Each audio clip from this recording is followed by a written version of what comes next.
The following is brought to you in part by a grant from the Foundation for White Wellbeing.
I might be far gone, I don't know. I'm about to tell what I know is so. Got the reason, got a feel of the call. Your excuses just block the road. I have heard it all before. I want something more. I don't care what you say, I know what I have made. I don't care what you scheme, I know what I have seen. Memory.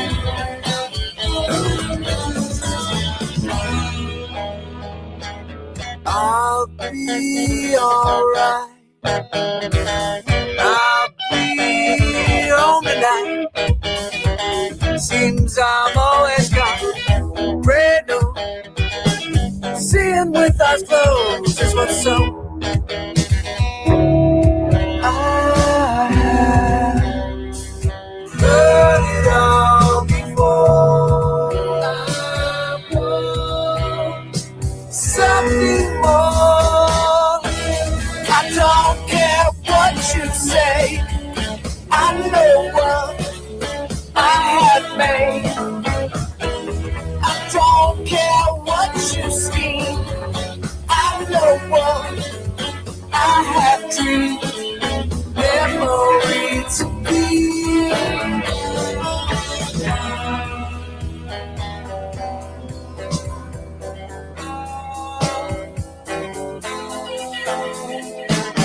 I know I've been around, I've been to die, I'm leaving now.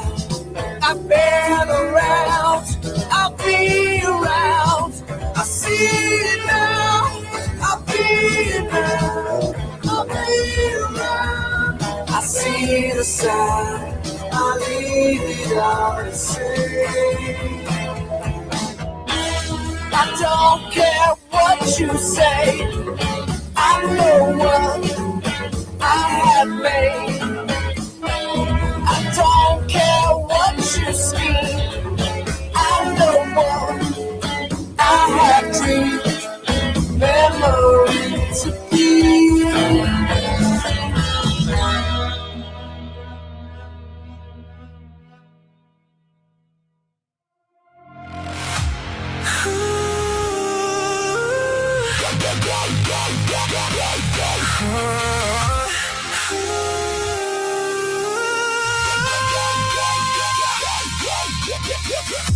Silent stares are the game, feeding old stories again, again. Covet the path our hands made.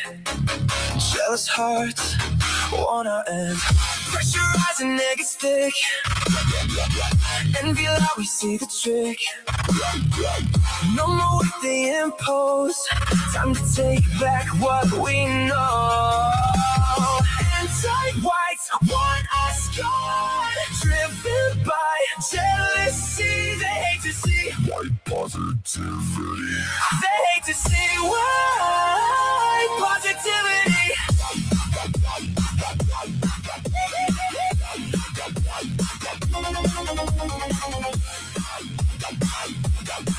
They hate to see white positivity.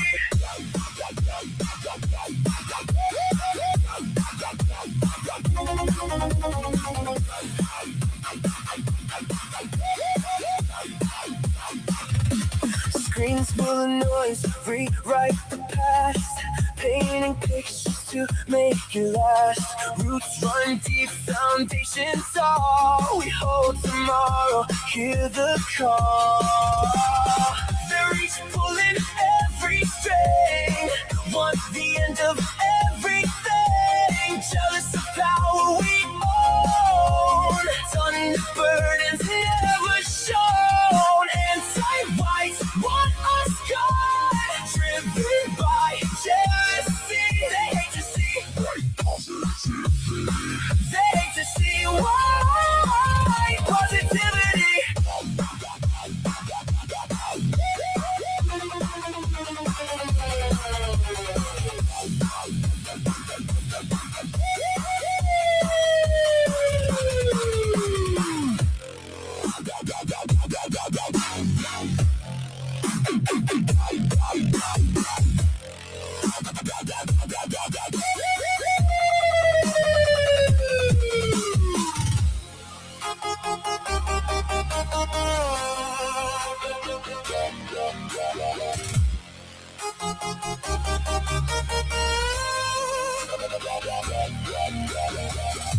Heart beats louder, noise starts to fade. No more loads never made. We build the wonders, carry the weight, claim the power. Anti-whites want us gone, driven by jealousy. They hate to see white positivity. They hate to see white positivity.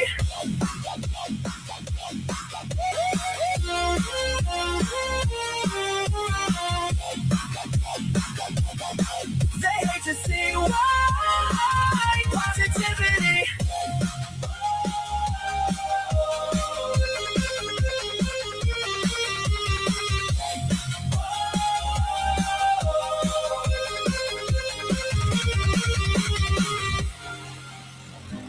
A couple of decades ago, some evidence was found. A ton, mountains worth, an Olympus worth of evidence began turning up all over North America, Central America, South America, about the first people to the Americas. We're not allowed to talk about it. All of these videos began getting produced right on cue. That the anti-white regime began producing videos saying, well, it doesn't matter who came to America first. It belongs to us all. Time's up. Engine revving in the white rain. We done apologizing. I'm a white girl, let it burn in the rear view. Cruising through the night, middle finger to the anti-white. Chains on my mind, I cut them with the drift. The guilt trip is over, now we ride. No more script. Now we ride. No more script. Yeah, they said by your head, say sorry for your skin.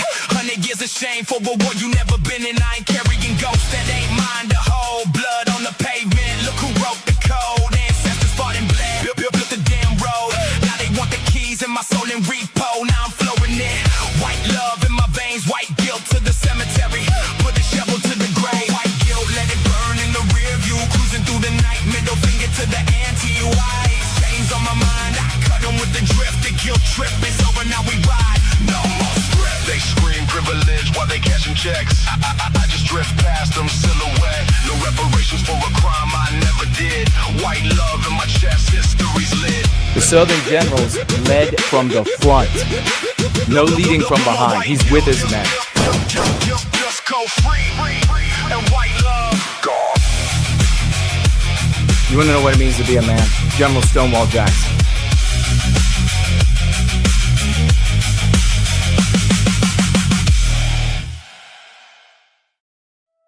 Rally behind the Virginians.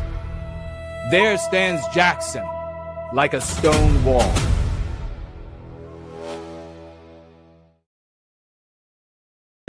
Let's hear it for, as we roll in here, the great Stop Antiwhitism. What an epic piece, man. We love it. We love you. That is just so awesome. So cool. Big salutes, Promethean hails to everybody on this glorious Wednesday.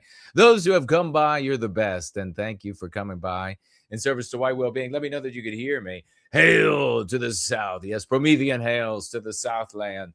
Ladies and gentlemen, this is my home. This is my home. Stonewall Jackson, Robert E. Lee, the best of the very best. And big salutes to all of those champions. And it's in my blood.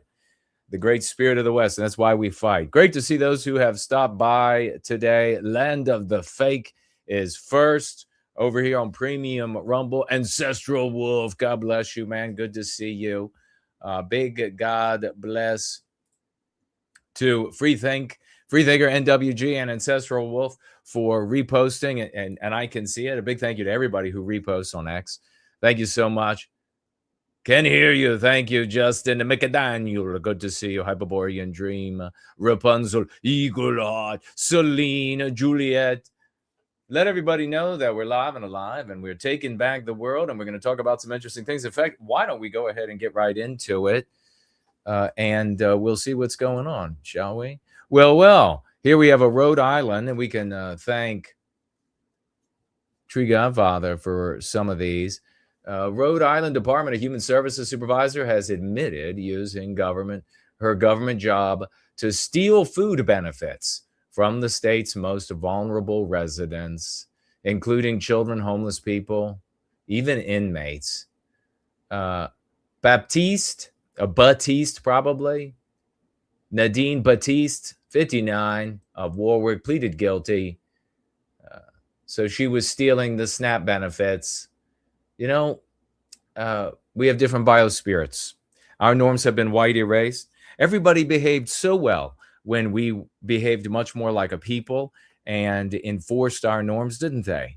And now they just kind of do whatever comes natural. Well, she's not alone. You also have Maine care fraud here. Felix, was this Hagen, what is it?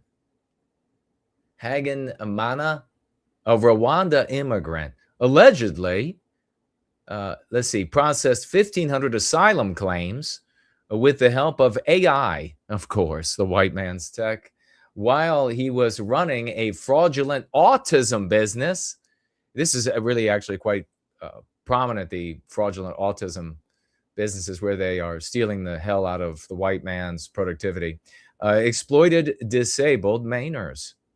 Felix here, Medicare business, received $14 million in Maine care payments. So you're wondering why they're driving around in Jaguars and Mercedes everywhere you go. Because it's not just him at the top of this that's making all the money. It's all the non-white people that he hired. Let's keep it rolling before we get into our first news item, which is a big celebration. Well, look at this. Another anti-white, non-white. This, my friends, is a colleague of Jason R. Day, and we're going to be talking about him a little bit later in this roll-in. This is a colleague of his. Well, former colleague, because of course he had AI tender his resignation as all of his lies have unraveled. This is Hizb ut Tahrir. And let's see, or wait, so that was the terror group that she was a member of or associated with? And this is a appointed assistant research professor at Cambridge, same facility as our day. Her name is Farah Ahmed. That's what it is. Has explicitly attacked Western education, so the white man's education. She has also attacked that Western civilization is a threat to Muslims. Well, then get the fuck out of our country. Our countries. Condemn democracy and integration. And criticize British. So we shouldn't have to integrate. They should be able to steal everything from us, and they shouldn't have to be able to live among us. We should just produce for them. That's the idea here. Well, this is what you get out of Cambridge. All of the everybody that comes to you, we just need to accept this moving forward. And actually, it's been this way for a very long time. Every academic is a fraud. So everybody who comes into the white resentment sphere, claiming that they're going to do something good for white people, and they're riding on their peacock achievements from academia, they're all anti-white, fraudulent garbage. End of this worship of the academic. This, for generations now, has been academia. It's time that the echo of respect that academia warranted, it's time that it stopped being heard by the population. If you're an academic, it means you're a piece of shit. Effectively, you've gone through an anti-white institution. You've been taught how to be anti-white as all hell. And even the likes of Jared Taylor refuses to use, except now he does because of this community compelling his audience to use these concepts.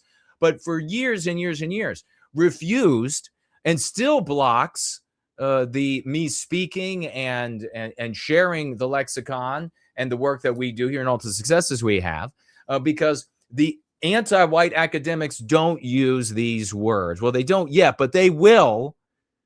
They will. They increasingly are. So let's get into the celebration we have here.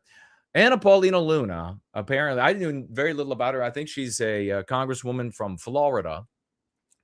Even though she really does, she says she's half white and half mestizo of some type. I don't know what it is, but she was just on Fox on Monday. Now she's on Jesse Waters, and Jesse has already demonstrated that he is amenable, at least a little bit, to the lexicon, white erasure, anti-white, and other concepts from Go Free. He's already demonstrated that. And he's willing to say it back. If guests say anti-white, white erasure, he's willing to say it back.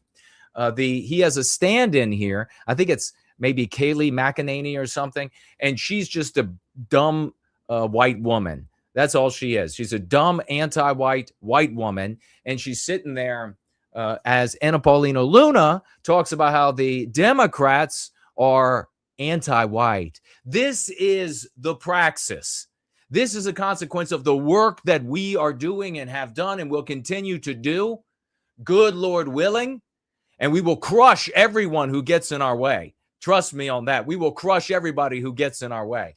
So this is a consequence of our work. I want you to listen closely as we begin the interview here, and then we will jump forward to another segment, and then we will get to the quick news and laughs. Let's hear it, by the way, for Anna Paulina Luna, who cares more about the white race than so many of the white sympathetics and so many that you could find maybe in conservative environments, and certainly the anti-non-whites out there who would rather say Jew and Enner and all of this sort of garbage. But that's the language they're used to talking with. So if you're the kind of person that wants to talk with them in the language that they're accustomed to, then you can get the fuck out because that language is destructive. She's willing at half white to go the distance. This morning, Florida Congresswoman Anna Paulina Luna joins us now. Congressman Luna, great to speak with you. There's this interesting, I don't know if you call it an alliance, but maybe an alignment. This is what David Crowley said in a statement recently. I want to pull this up. David Crowley's running against Francesca Hong. He's, if you will, the moderate Democrat. He said this, you know, it's the only time that I know that the governor, who's a Democrat, by the way, Tony Evers, the Republican Governors Association and Turning Point USA have ever been on the same page in thinking that Francesca Hong is the best candidate to lose this race. So the Democratic governor in alignment with Turning Point USA, that Francesca Hong isn't the person. What do you make of that? I want you to pay attention.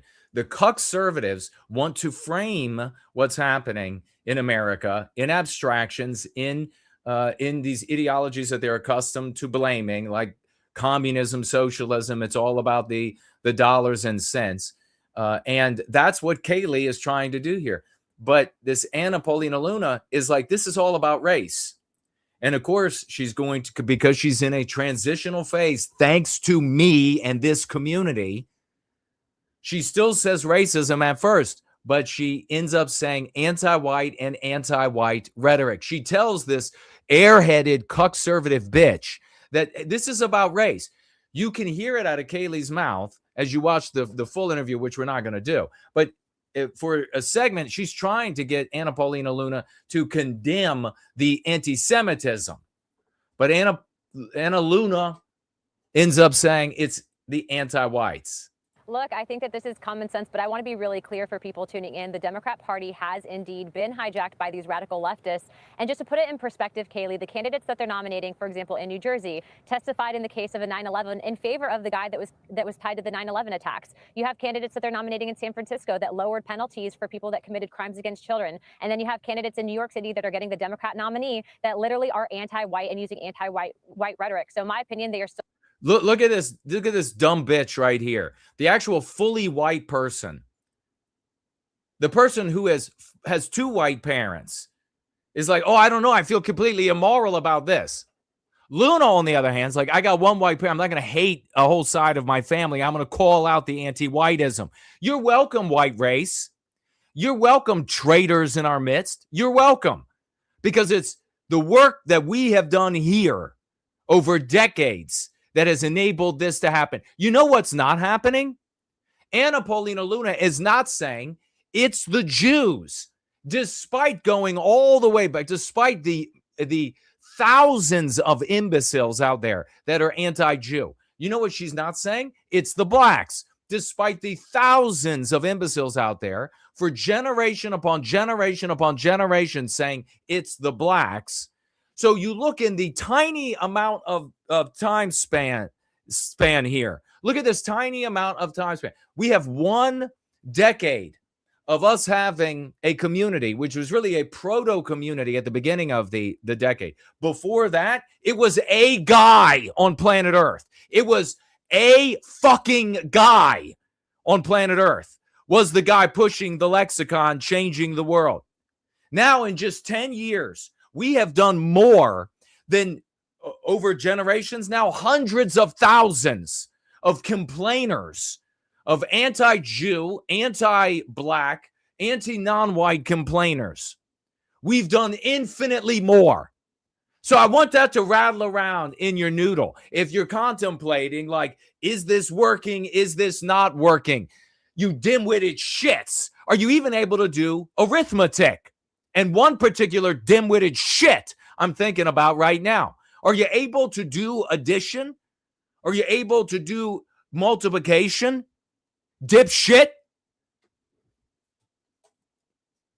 10 years of having a community advocating for white well-being, against the censorship of anti-whiteism, against the deboosting of anti-whiteism on X and all of these platforms, against all of the anti-non-white, sub-white goblin garbage out there.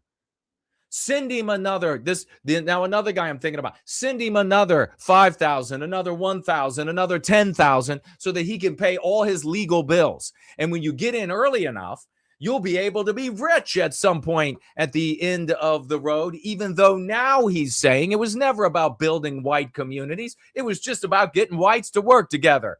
Victory.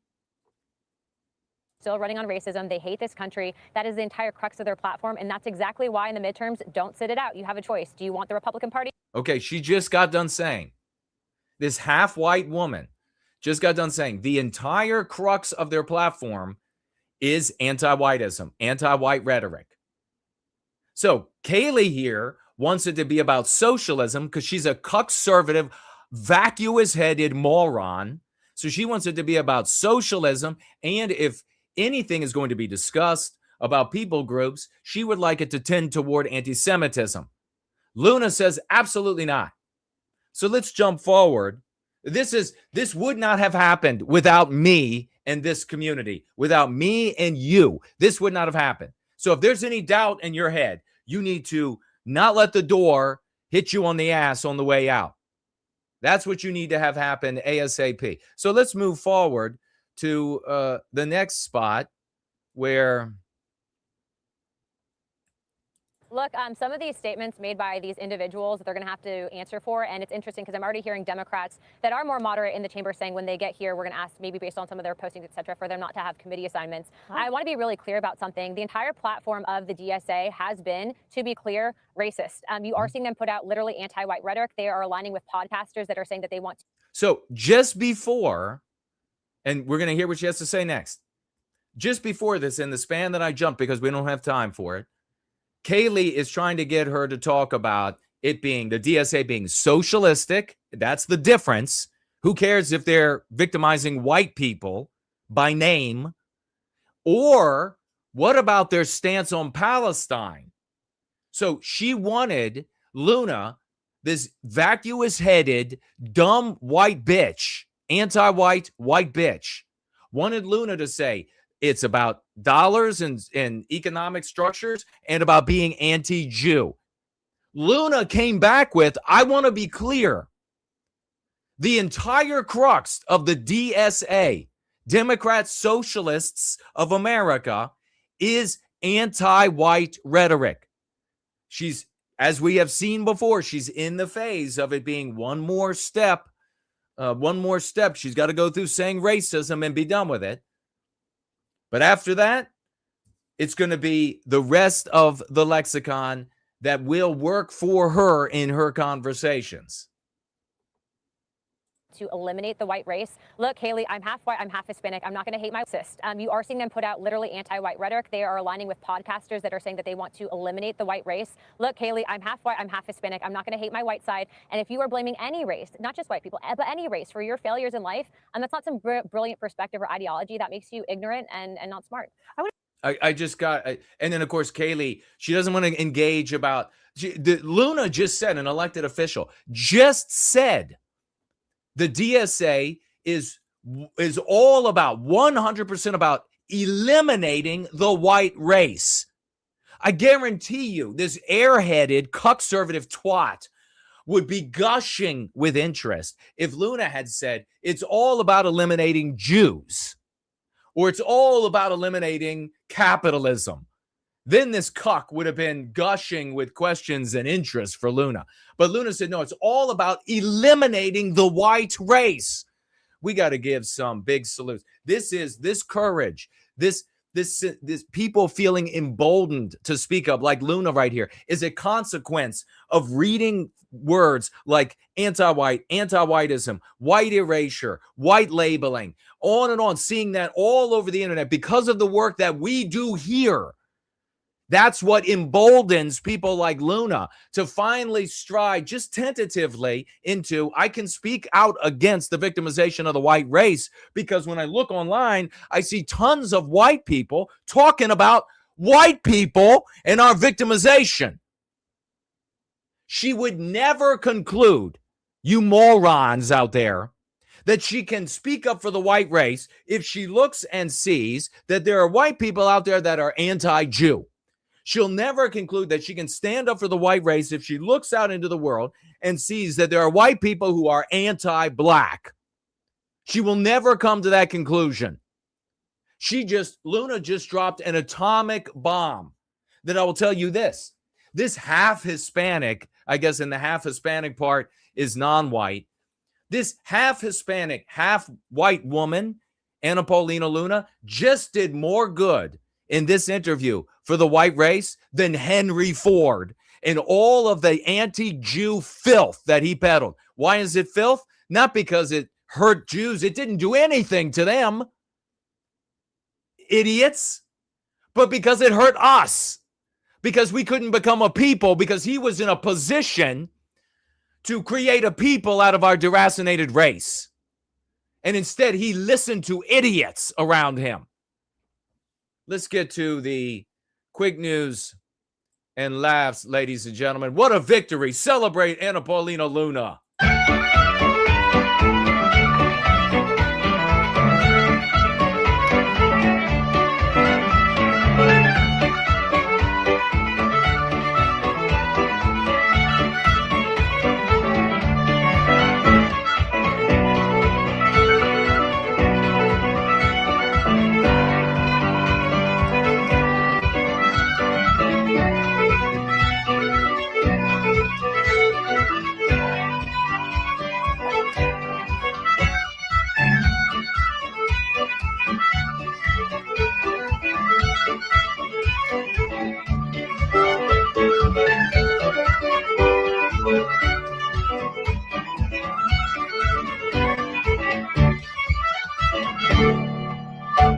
Love it. Big applause. Hey, Ilhan Omar says that doesn't matter what the president orders. She and her people are not ever leaving America. Interesting.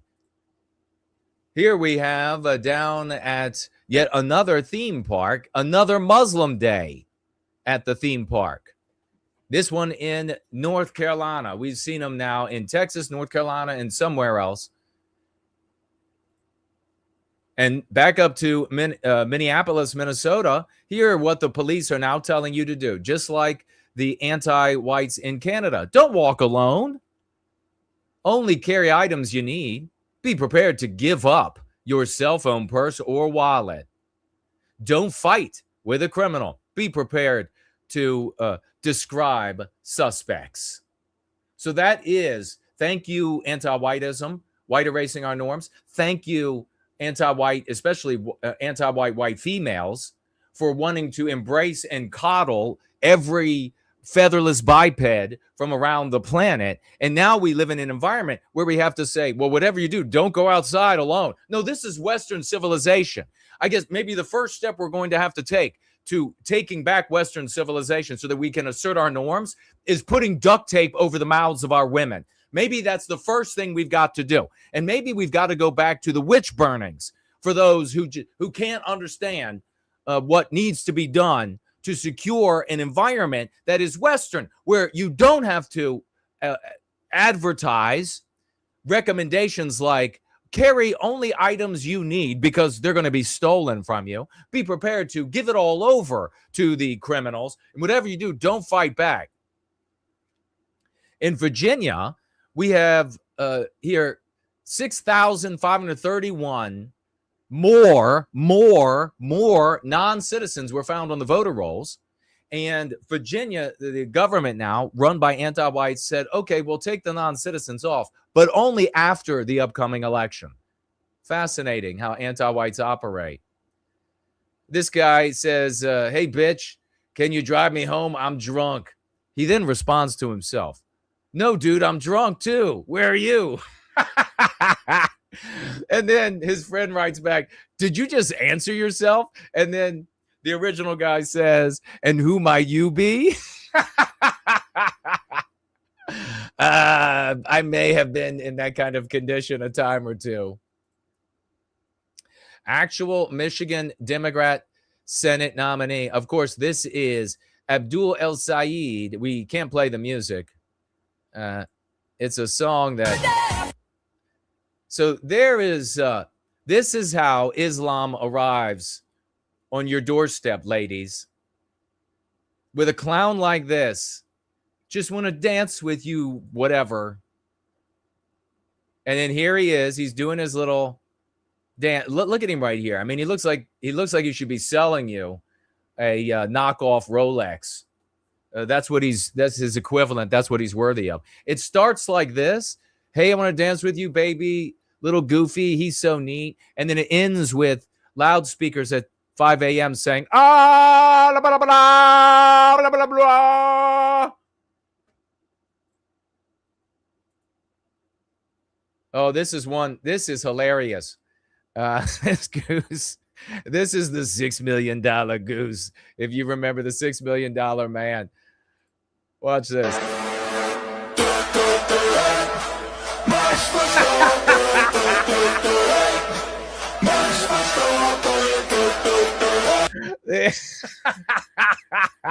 The other waterfowl in there are like, what the living fuck is that? They're like, that son bitch can swim. That's the Michael Phelps of geese. Look at this one. He's like, shit.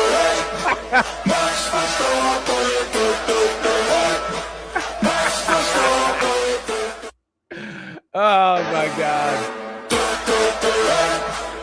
That's criminally funny. Hey, virus enters my body. And this is the Flintstone vitamin I ate 20 years ago. Back when those things had real muscle. Back when the Flintstone vitamins were real. You could literally feel yourself getting high off of them. That thing's like, bring it, motherfucker. Women now outnumber men in U.S. employment. This is actually I think the third time technically in the last 4 or 5 years. So this is like where women are passing up men. So next year it'll probably be women again. The year after, women. Doubtful that men will ever take the place again. So this means that women are socially in charge, legally in charge, and now they're economically in charge.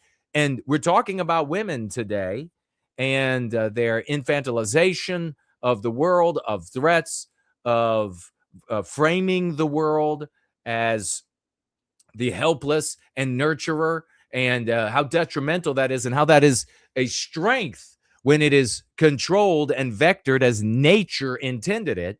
But when anti-whiteism is able to influence, it becomes extremely detrimental. So what are women doing with this enthronement? Well, they're raping kids. Here you have another woman raping kids. It's just endless. Friend got mad at me for smelling his sister's underwear. Oh, boy. I don't know if it was because she was still wearing them or because the rest of the family was there. Wow, this just keeps getting worse. Either way, it made the rest of the funeral very awkward.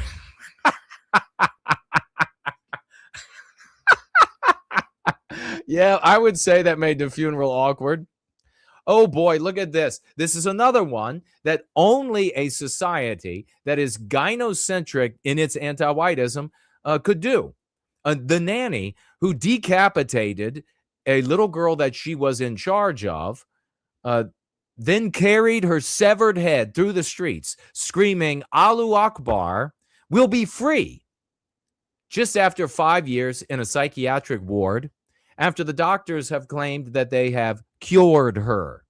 This could only happen with anti-whiteism, the white eraser of our norms, and the gynocentric female notion that you cannot victimize anyone. That this woman, she can't, what should have happened was this woman should have been gruesomely executed by the state and in front of all of her peers. That's what should have happened. I would have been able to give the order for that. If you can't give the order for such things, then you have no business voting or deciding what should be done. You see, you might think, oh, this is a small, this is like she's one crazy person, except let's reflect on Minneapolis a moment ago, where they said there are so many anti-white animals now that don't go out alone, only carry the things you need.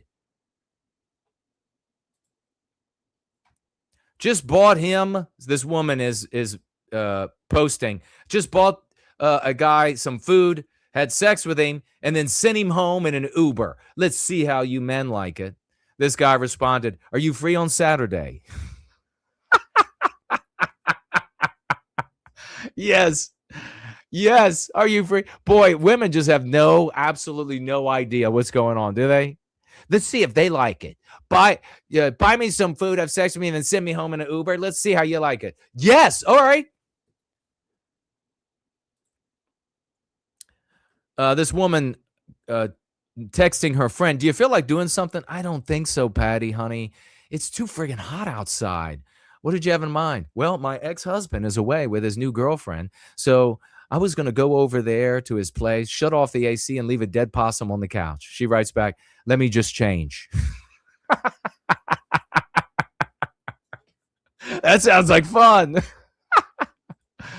All right, I'll pay close attention to this. Will you please? Your hierarchy has taught you about how long this stuff has been, anti-whiteism and other things have been going on, and how the vast majority of people, because they're midwits, they think things began when they noticed them. They don't realize how long things have been going on, and in particular, anti-whiteism. But this is not anti-whiteism related, and yet teaches the lesson about people thinking that things got started when they started noticing them. 300 million irradiated flies will be mass produced every week in a brand new Texas facility paid for by the taxpayer. In fact, the USDA is fast tracking the facility to supposedly fight this flesh-eating screwworm, which has now apparently returned to the United States. Specifically, their solution is to breed these flies by the millions, blast their babies with gamma radiation to sterilize the males, and then release them into the wild to procreate with the females and quickly collapse the population. Sound familiar? And listen, I understand the goal. Screwworms are horrific. But now we've entered this era where manipulating animals and mass releasing them into nature is becoming this normalized solution. So we've entered an era where manipulating animals and then releasing them into the wild has become normal. This is the new era we're in. Okay. Now, let's get around. And this woman right here in particular talks to a lot of conservative conspiracy theorist audience morons, a lot of bovine simps who are just raising their head up and down. Moo, is that right? Moo, moo. They're going to irradiate these flies, and then they're going to release them in this weird effort, this new era. To 1950 was when they started doing this. You dumb cuck bitch. 1950. Let me say it again for all of the idiots. 1950. They started doing this in the 1950s, taking these flies, irradiating them, and then releasing them so that the males would breed with the females and the females would have no offspring because the males are irradiated. By 1965, as a consequence of the white man's genius, screw worms, what is this? This is a fly that lands in a wound on your body, might be a tiny scratch. You don't even see it. It lays its eggs, and then a fly larva, maggot, develops in your flesh. So the white man decided in 1950 he would get rid of this in America. You're welcome, white women. Can we get some gratitude? Now you go all the way to 2026 and you have this conservative airheaded bitch that is like, we've entered a new era of manipulating animals. And is this really a good thing? Taboo grifting her ass off to get views. By 1965, the white man had eliminated the screwworm fly from the United States. And then the white man said, you know what? This isn't good enough because they can begin to build their population again. So we will begin doing this. We'll force the Mexicans to agree with them. We'll do this all the way down. We'll push the screwworm population all the way down to the isthmus between Central and South America, where there's a narrow strip of land, and it'll be far easier. And the United States, ever since then, has been treating the totality of Central and North America with these radiated flies, and in particular at the connection between Central and South America. So thanks to the white man, you don't have maggots in your fucking flesh. But if the white race continues to focus on everybody else and speak in the language that they're comfortable with or accustomed to rather than using the lexicon like an actual champion, then you'll be getting messages on the news saying, hey, when you get those maggots in your flesh that are eating you from the inside, here's what you do. No, thank you. Let's give it up for Stop Antiwhitism. Some women like artificial, the signals of masculinity without the dominance of masculinity. They utterly reject, you're 100% right, the dominance of man. They look at white men who are masculine and dominant, not going to take any shit off a female. Like literally, there are a lot of women out there that like to play. They're like, I want a man in charge. And when you actually where the rubber meets the road, no, they still are in charge. They just like the man to look like he's in charge because they find that sexually arousing. They don't actually want that. Being in charge means that the person who's not in charge has to do things that you don't want to do, or don't do things that you want to do. Based.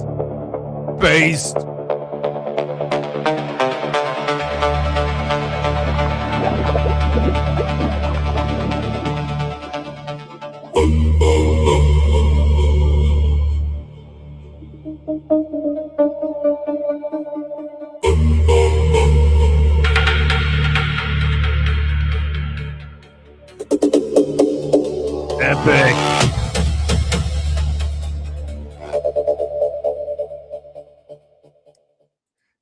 Give it up for Stop Antiwhitism. Quadruple 07s for the champion. Loved that one. Now listen to this. This is interesting because several reasons. Not the least of which, of course, is it's a black guy talking about how, hey, yeah, there is all this anti-whiteism. He doesn't say that yet, but if he had the word, he would. But you can also see how the lens through which you view the world colors your interpretation of the world, and as a consequence, whether or not you're going to be able to ask the right questions, and then if ask the right questions, be able to arrive at solutions for those challenges. So he's obviously viewing the world through the lens of the black race. But listen to this. They've been getting rid of the white race, and nobody is truly saying nothing about it. So he said they are getting rid of the white race, and nobody's saying anything about it. Now, his, of course, take here is it's like a central committee somewhere, like a conspiracy theory type thing. But we're watching this so that you can appreciate what it means to see things through a particular lens. And it seems like most of the people that's defending it appears to be plants, people that aren't white. You're talking about Hispanics, people that are Jewish, people that are Latin origin, all of these things. None of these people truly are white, but I'm going to tell you, since everyone else is not. Look at this. This Ardent White wrote nowhiteguilt.org. Hey, Hank is there too. It's because the social morality of the West is anti-whiteism. We are anti-white. Occupied white erasure is permitted by that metric. Let's hear it. Let's hear it for these champions.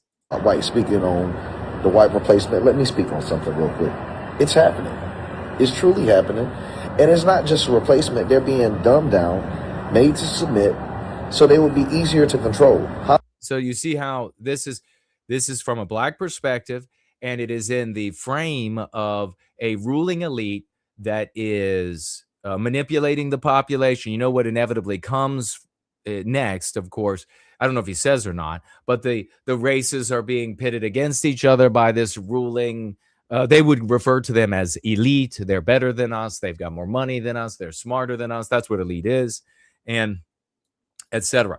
So you can see, and I'm delighted that he is objecting to the victimization of Western kind on the basis of our birth, and I would like for him to come to nowhiteguilt.org and learn the lexicon so that he could empower his audience. That's magnificent. I'm very happy to hear it.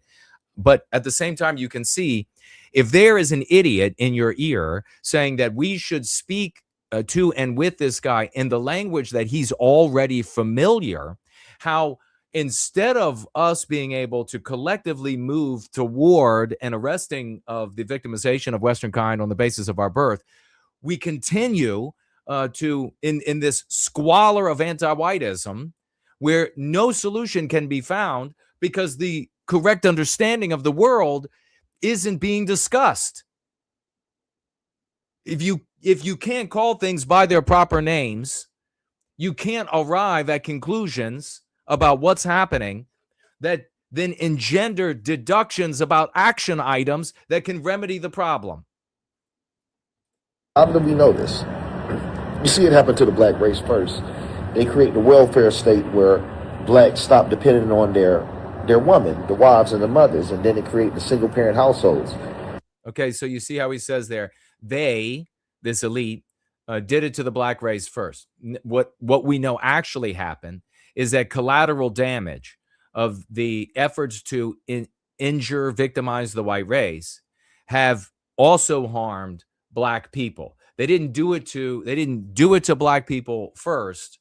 Blacks were and continue to be harmed as collateral damage by the anti-whiteism that, take for example, what was it, St. Louis, where the black guy is pulled over and he's 1 block from home and he's a little bit of a dysfunctional, as in mentally handicapped, and the black police officers get out there and they beat him to the point that he dies.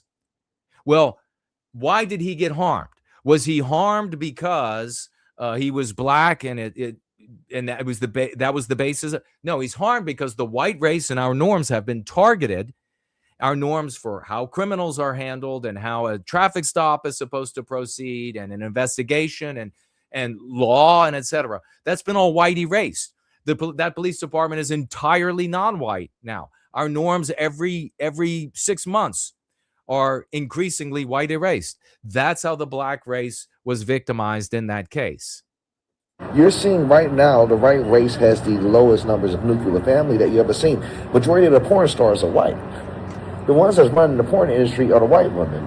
The white race has been targeted by the exact same type of issues that we have, whether it be the music, whether it be the entertainment, whether it be the movies.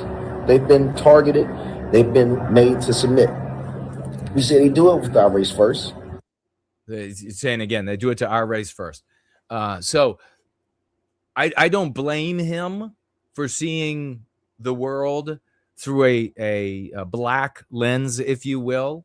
But I can argue, and by that I mean to make a point, not to have like an altercation with him. But I can argue that if he wants to arrest the victimization of the black race, then he's going to have to help us defeat anti-whiteism. If we defeat anti-whiteism, then all of these things that are happening to blacks as a consequence of the collateral damage on the white race will disappear. And then they do it on the other races because they use us as the test subjects, just like a lot of these illnesses and whatnot. It's tested on one race before they mass produce it. It doesn't mean that someone is deemed better than the other in their eyes. No, we're all cattle. They just have a way of testing out their different products. And right now we're seeing that they're confident enough. They're so godly minded enough to think that they can now take on the mass majority. So if you're a different race and you're watching this and you're thinking. So you see, it's just like from the airheaded conservative woman we were talking about a moment ago when it came to the screw worm flies, that he's viewing this as something that is, well, they're taking on the majority, the white race now, because he's now observing. So it's the same failing that so many people exhibit when they begin to study the material, when they begin to study the world, when they begin to notice what's happening. Hell yeah, let's go, because not enough people fought for us. Nigga, if the end result was to come after these folks, what happens to the people that they first wanted to test on? You see, if you are a part of a group of people that... So here's I'm going to move on. But here he said something really important that I've articulated many times. Why is it that good non-white people will join us against anti-whiteism? He just gave one of the reasons. By victimizing the white race, blacks will be victimized. He's seeing it in a sequential order that if quote, they are able to victimize the white race, then the black race. We have articulated it, for example, as in he enjoys freedom of speech. He's using his freedom of speech right here. Freedom of speech will be white erased as a consequence of anti-whiteism, not as a consequence of anti-blackism. They're not going after blacks to get rid of free speech. They're going after the white race who projected free speech into the world as one of our norms. So when that's white erased, to deny it to us, to erase something that we project into the world, it will also be denied to him. So good non-white people are going to be able to, number one, see that I'm going to lose everything I care about too if anti-whiteism prevails. And the other motivator for good non-white people is morality.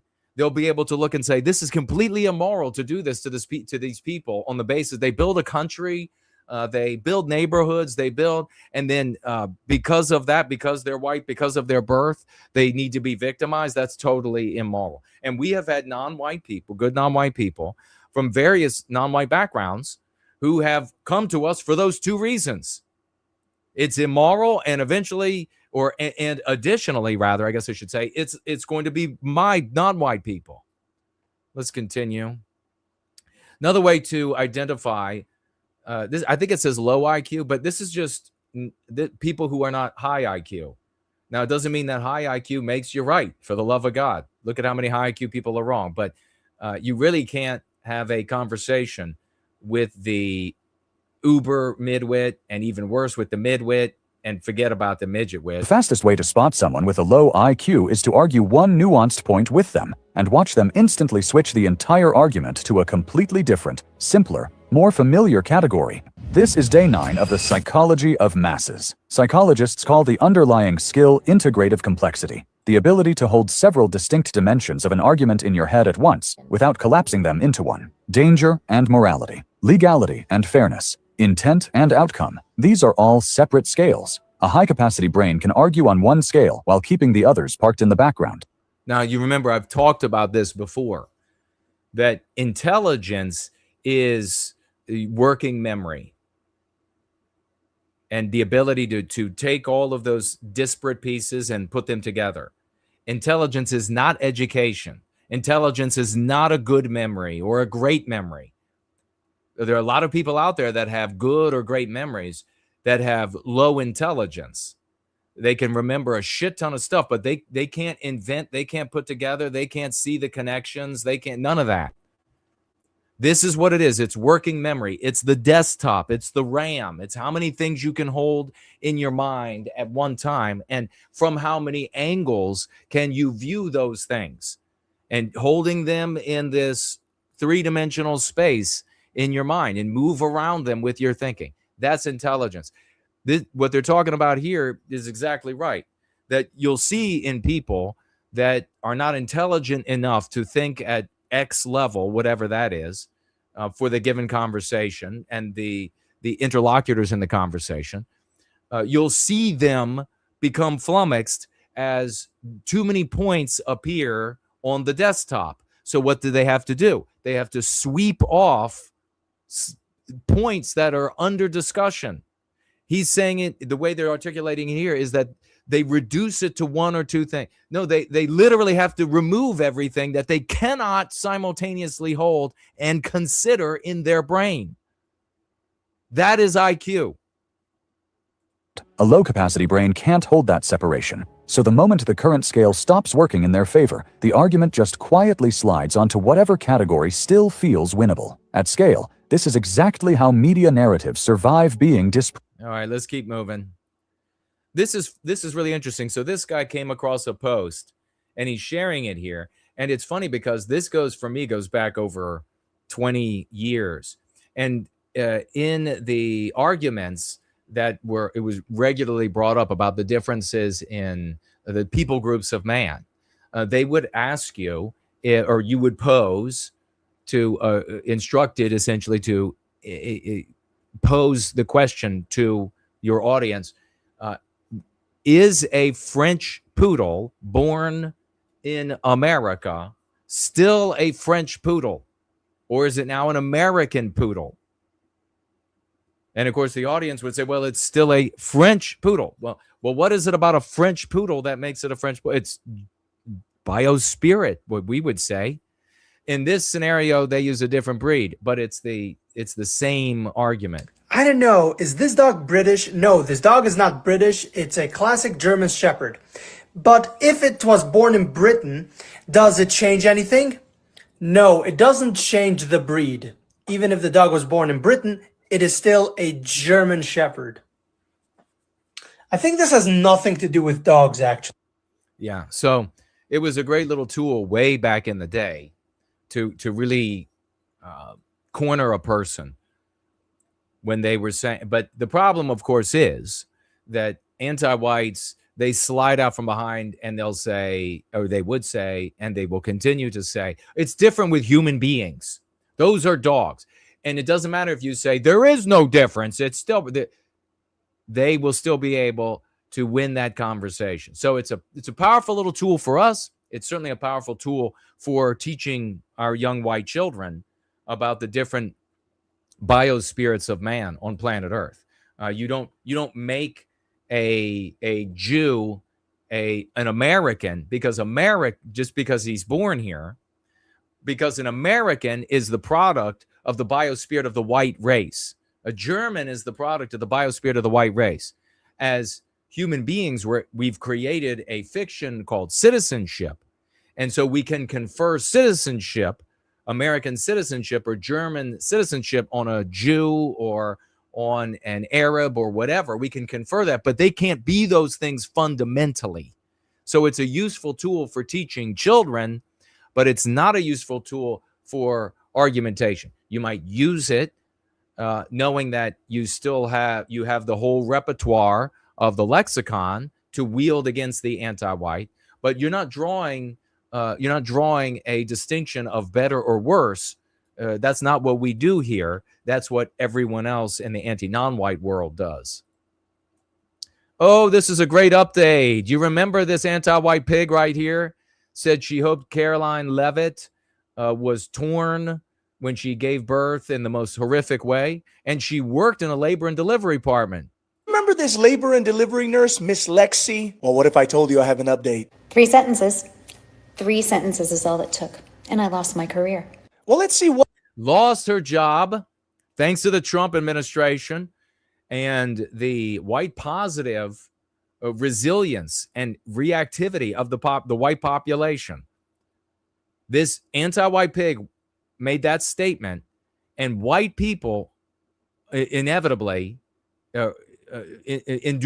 white people phoned into this hospital, phoned into the company that owned the hospital and said, this woman works in the labor and delivery department, and she's wishing online for a Caroline Levitt, works at the White House, secretary, to have the most horrific and gruesome, debilitating mishap during her pregnancy, and got her ass fired and her license taken from her. What 3 sentences she's referring to? Great joy to wish Caroline Levitt a 4th degree tear. I hope that you fucking rip from bow to stern and never shit normally again. You. All right, let's continue. See, the First Amendment, it exists for a reason.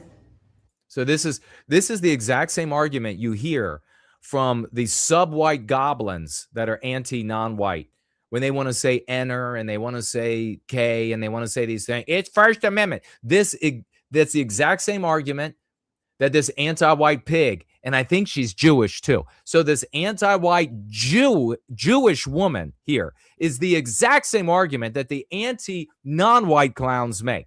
God, it's like, I pinned it many years ago now on these losers, these anti-Jew, the anti-black, but in particular the anti-Jews. I've always said they are Jewish shadows.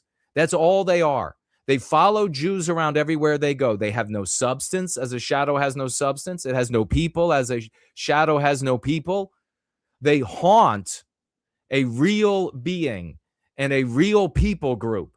That's all they are. They are Jewish shadows, the anti-non-whites. They don't exist. They have no substance.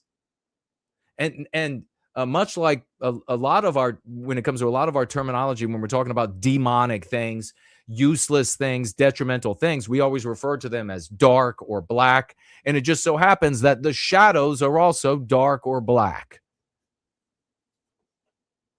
So, of course, it's not free speech. Uncomfortable speech. Not necessarily. You see, the First Amendment protects you from the government censoring you. It does not enforce a private hospital to continue to employ you after you publicly wish. So consequences. It does not protect you from consequences of your speech. And again, all of these people who argue in the anti-non-white circles that argue that, oh, it's always just free speech, you could, we all know damn well and good that if you were out, first of all, you don't have a girl. But if you did have a girlfriend or a wife and you were out at a cafe and somebody just sat down at the table beside you and started using their speech to tell your wife or girlfriend how little you are and pathetic you are and what a wimp you are, that's all just speech. Eventually, you would have enough and you would have it out with them in a way that is more than just words. And so we know that you're a lying, hypocritical bastard. Free speech, First Amendment protects you from the government abridging your speech. It doesn't protect you from the consequences of your speech. This is great. This woman up here, she's about normal sized. She's going to be jumping off this rock into the river for a little bit of cool fun on a hot day. This woman behind her is about 5 times normal size. Get your bets out. What do you think is going to happen? Here we go. Here goes the first woman. She's like, okay, I think I can do this. Whee! Oh, that was fun. Second woman, 5 times the size. Oh, God. Oh, the hippo fell. Oh, my God. Hippo down. Hippo down. Oh, my God. The hippo made its way back to the river. Don't go in the river, ladies and gentlemen. It is dangerous now that the hippo is angry and swimming in the river. Sunshine and Coffee says, hails and good to see you, brother. No, I give Promethean hails to you. Terry Strange is here. Hello and welcome. Celine Lambda says, I can only imagine if my sister heard you saying that about women. Well, I mean, we all know your sister is an anti-white female. And so, yeah, she would lose her shit. And that would be great. That would be great. You should play the segment for her that you think will make her most upset. Bale Spirit of the West is here. Jay Bishop is here. Westman is here. Franklinator is here. Juliet. Note, Milk Toast McEnany has at least one white son. Isn't that awful? That she's got a white son, but she's not concerned. What she wants to keep changing the subject away from white people being victimized. Give it up for Donald Trump and his administration, ladies and gentlemen. He signed the order reducing the required vaccination schedule from 72 vaccines. 72. I mean, obviously the vaccines are playing a big role in all of the drooling, soft, doughboy, Zoomer population out there. A big role. Reducing it from 72 to 11. The Oval Office, as our administration takes another historic step in our mission to make America healthy again.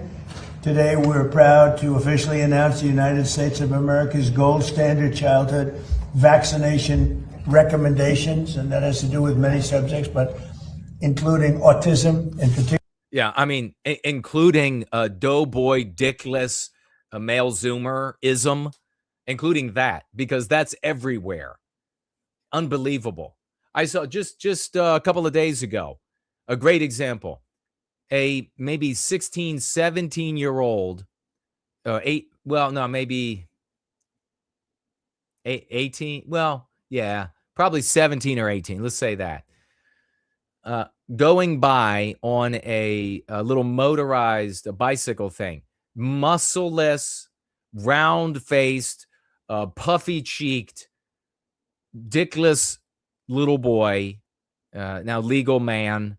And as he went by, he drove by a guy that was at least 55 who was jogging and shirtless and in fabulous shape, in 10 times better shape. than the 18-year-old. So something's wrong.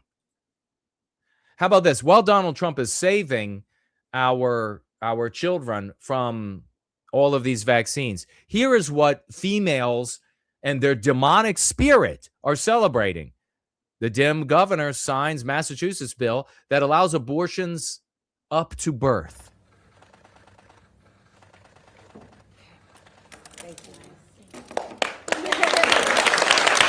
Look at the world. They're like, yay, yay. I wanted to find that, and maybe I'll still will go back and find it.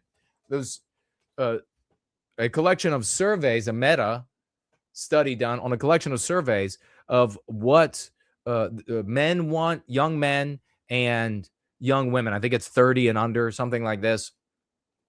And the men were all about like affordability of goods and services, affordability of home, opportunity to get jobs, all of this. Their bar for the percentage of the population asked of interest was up in the 80s, 70s, and 80s for all of these questions, crime and all of this that pertain to a male starting a life and having a family and a safe environment and ability to pay and educate and feed. The females were all like in the small, almost even single digit percentage of all of these important things, but they were up at like 89% concerned with being able to kill their babies. I mean, what kind of population, what kind of world are you going to get? It's this one. It's this world. This is the kind of world you're going to get, where the females have the legal power, the social power, now the economic power over the past decade, the economic power over the males, and their main concern when it comes to politicians and voting socio-political matters is, can we kill our babies?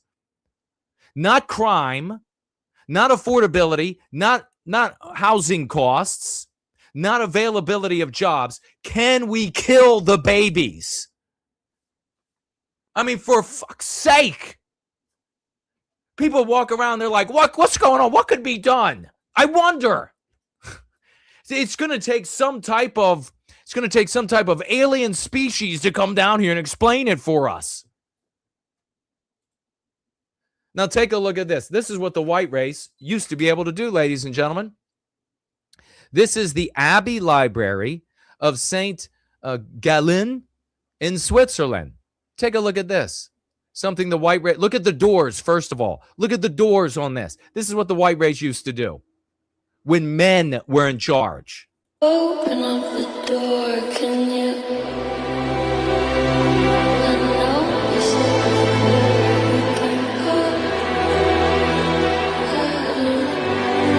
Look at this. Open up. So, and nowadays, can we kill the babies? So we could have men in charge and women get to shut the fuck up. Or we can have women in charge and can we kill the babies?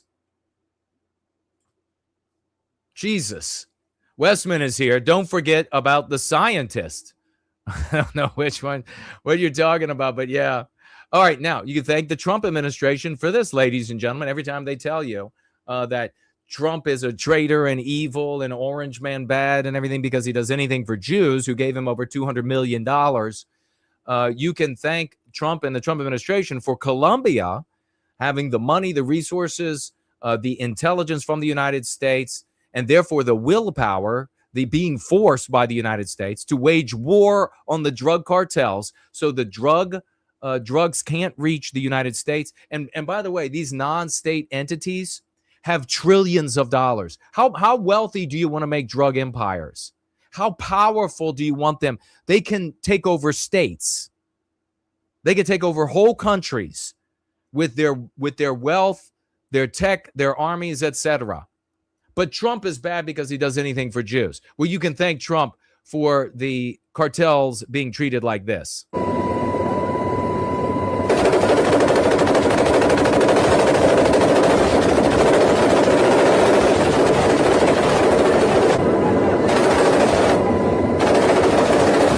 Get it in.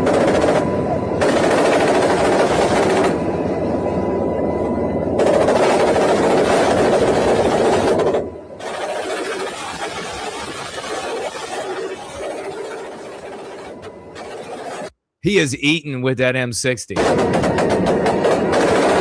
it! Get it!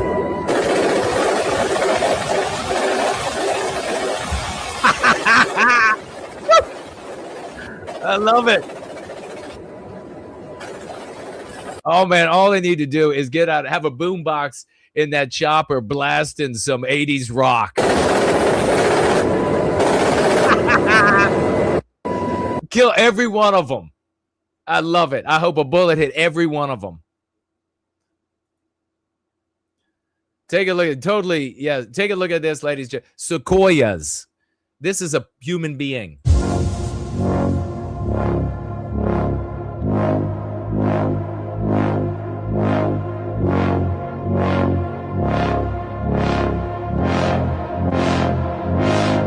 Industry says it's an M241, actually. Look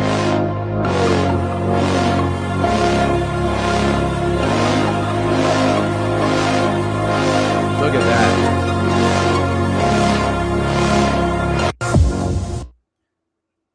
Totally epic. We white people love nature. Here's another non-white grifter who is building up an audience, speaking up for white people every now and again. And white people will do it because we're so white guilted. Of self-hating white people is so hard to understand, because you're telling me you're hating yourself just because your ancestor built kingdoms and conquered land? Could you imagine how pathetic the white race is?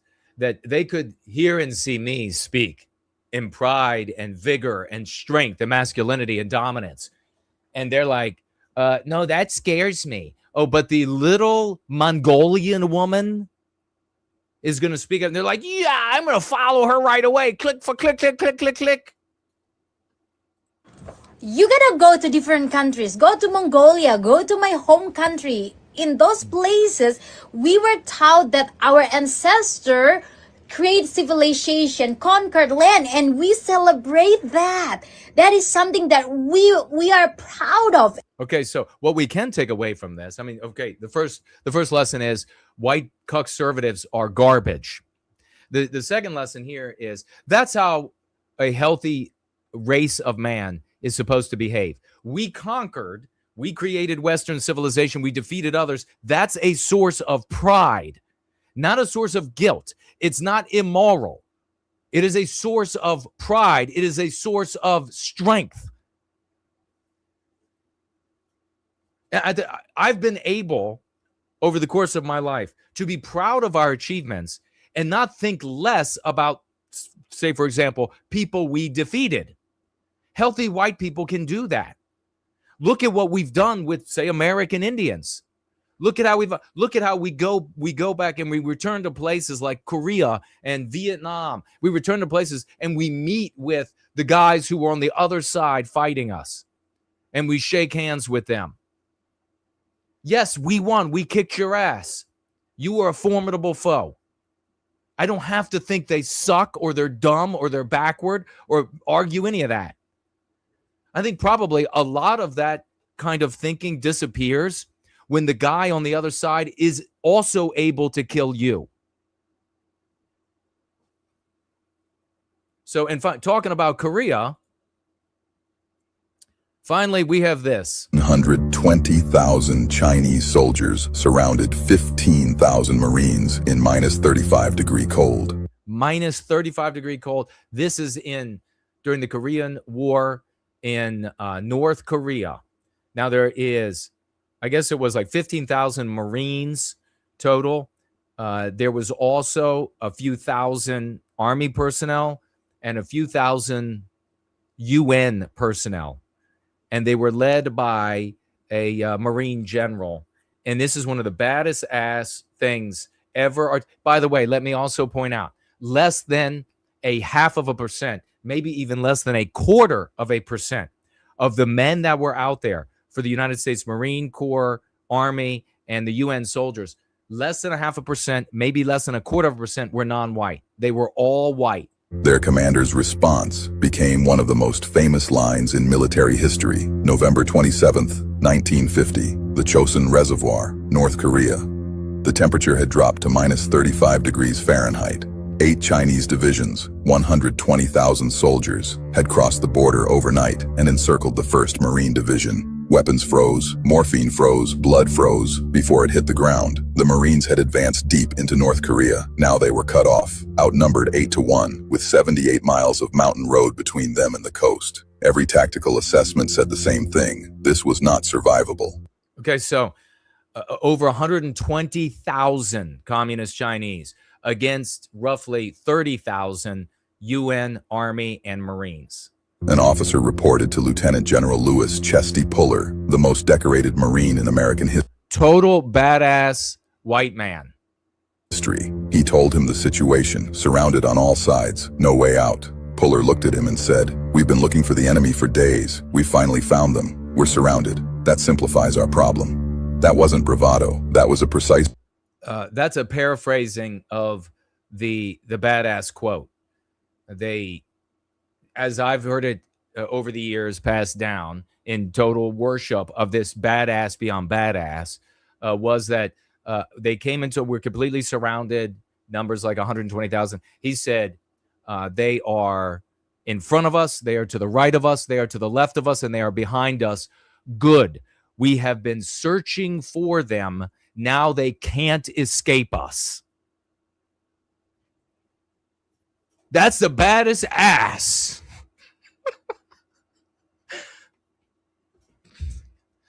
The white race used to produce champions. The white race used to laud and follow heroes like this. Reframe of the situation. Every commander who sees encirclement sees a trap. Puller saw something different. As long as the enemy could be anywhere, you had to defend everywhere. Now they knew exactly where the enemy was, on all sides, which meant they could attack in any direction and find them. The encirclement hadn't taken options away. It had clarified the only option that mattered. Now think about this in reference to us and the work we do for White Wellbeing. The enemy, the victimizer, has taken away all routes. There's no escaping. Now, we could be like the taboo grifters. We could be like the conservatives. We could be like the anti-non-whites and be cowards and hide power levels and all of this other kind of shit and talk to people in the language they're comfortable with and not use the lexicon. We could do all of that kind of loser garbage. Or we could say, like Chesty Puller did here in negative 35-degree temperature, good, now they can't escape. I mean, fuck's sake. Are you kidding me? Forward. The Stoics called this the dichotomy of control. You cannot control what happens to you. You can always control what it means and what you do next. Puller didn't fight the situation. He used it. For 13 days, 15,000 Marines fought their way 78 miles through 8 Chinese divisions in the worst winter conditions of the Korean War. They carried their dead. They dragged their wounded. They never abandoned their equipment. The Chinese 9th Army, 120,000 soldiers, was effectively destroyed as a fighting force.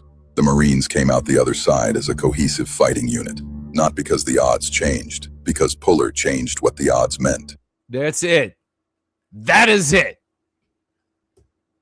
Never forget this champion. Never forget this white man. Let's rock.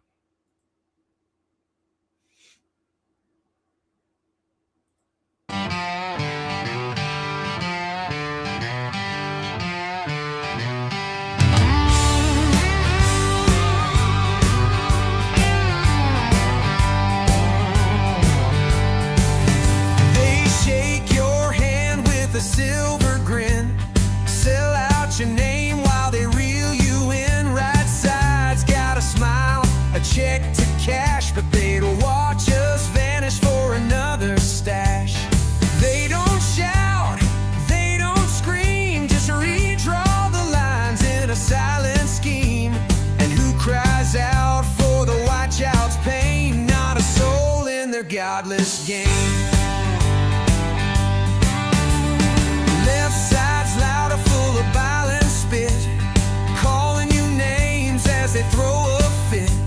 They paint us devils with every brush while pushing laws to make us hush. The sickness wears a more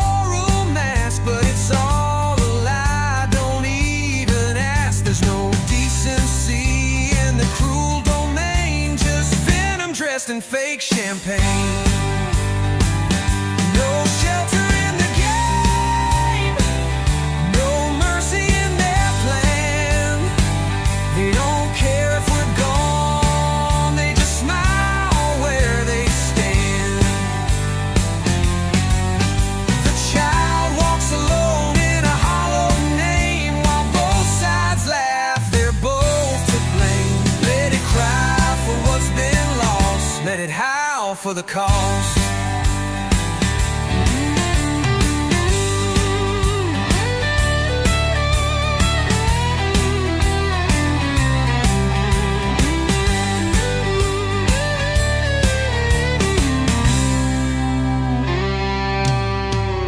The right sells dreams while moving the goal, taking votes but never the toll. Stay quiet, stay proud, but don't make waves while they lead us straight into our graves. The left, they'll cheer when the statues fall.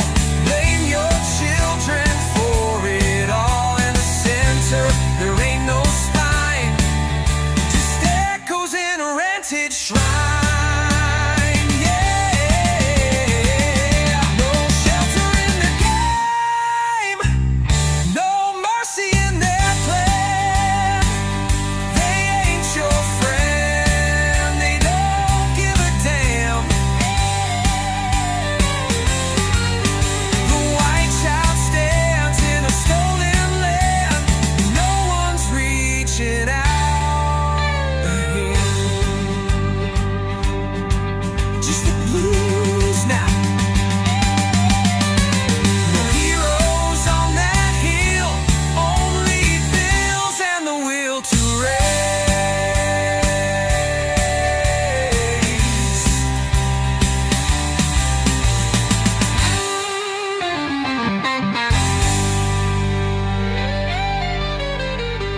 Let's hear for Anglo-Saxon NWG, ladies and gentlemen, the creator of that epic tune. We are back, and boy, how would you like to be under that general? See, Lambda says the white race hates itself because of endless propaganda. Yeah, the anti-whiteism, exactly. And Samuski says you should come to California to see the magnificent trees here. I think that Sequoia Forest might have been in California. We have Redwood as, yep, Redwood also truly spectacular. Spurg is here. Hello, Jadistan. Ivans, the Ivans. Izor is here. Good to see you all. We're going to be talking about this guy here in just a moment. Talking about that guy in just a moment. He talks about what he's referring to as Schrodinger's feminism. He's inside the anti-white narrative, and it's a great opportunity to learn about how being inside the narrative, the anti-white narrative, which is the narrative of the West, how being inside robs you of your ability to defend yourself as a white person, to defend ourselves as a white people or white people group, which we need to engender and create. We are doing that too. Here it's incipient, but we're making it happen if we're going to be able to recapture our destiny, put an end to our victimization. So it's a great opportunity to learn. And we'll be able to peek inside and say, well, what could he be doing? What could he be talking? How could he reframe this in order to get out of the anti-white narrative and into a place where he can win the conversation? Now, tangentially connected to that is the conversation, of course, about white women. And I mentioned this on Sunday, that we would revisit this in connection, encouraging helplessness, because of a genetic imperative to legitimize their existence. It's something that's natural. It's something that's good when it fits in nature where it is supposed to be. Where it's taken outside of nature and empowered the way that it has been empowered by anti-whiteism, by Western civilization, it is a force of destruction. And it is evident everywhere we look today. So it's another important aspect. I did want to revisit from Sunday very briefly here. We had a troll show up, and he actually referenced I don't know if he watched the video or if he actually got the book. His name was Ricky, and that's all we will say. And he decided to show up, and I was talking about Jason R. Day. You remember, this is the guy, anti-white, non-white guy at Cambridge, who was able to succeed in his lies because of the anti-white narrative. So we talked about that.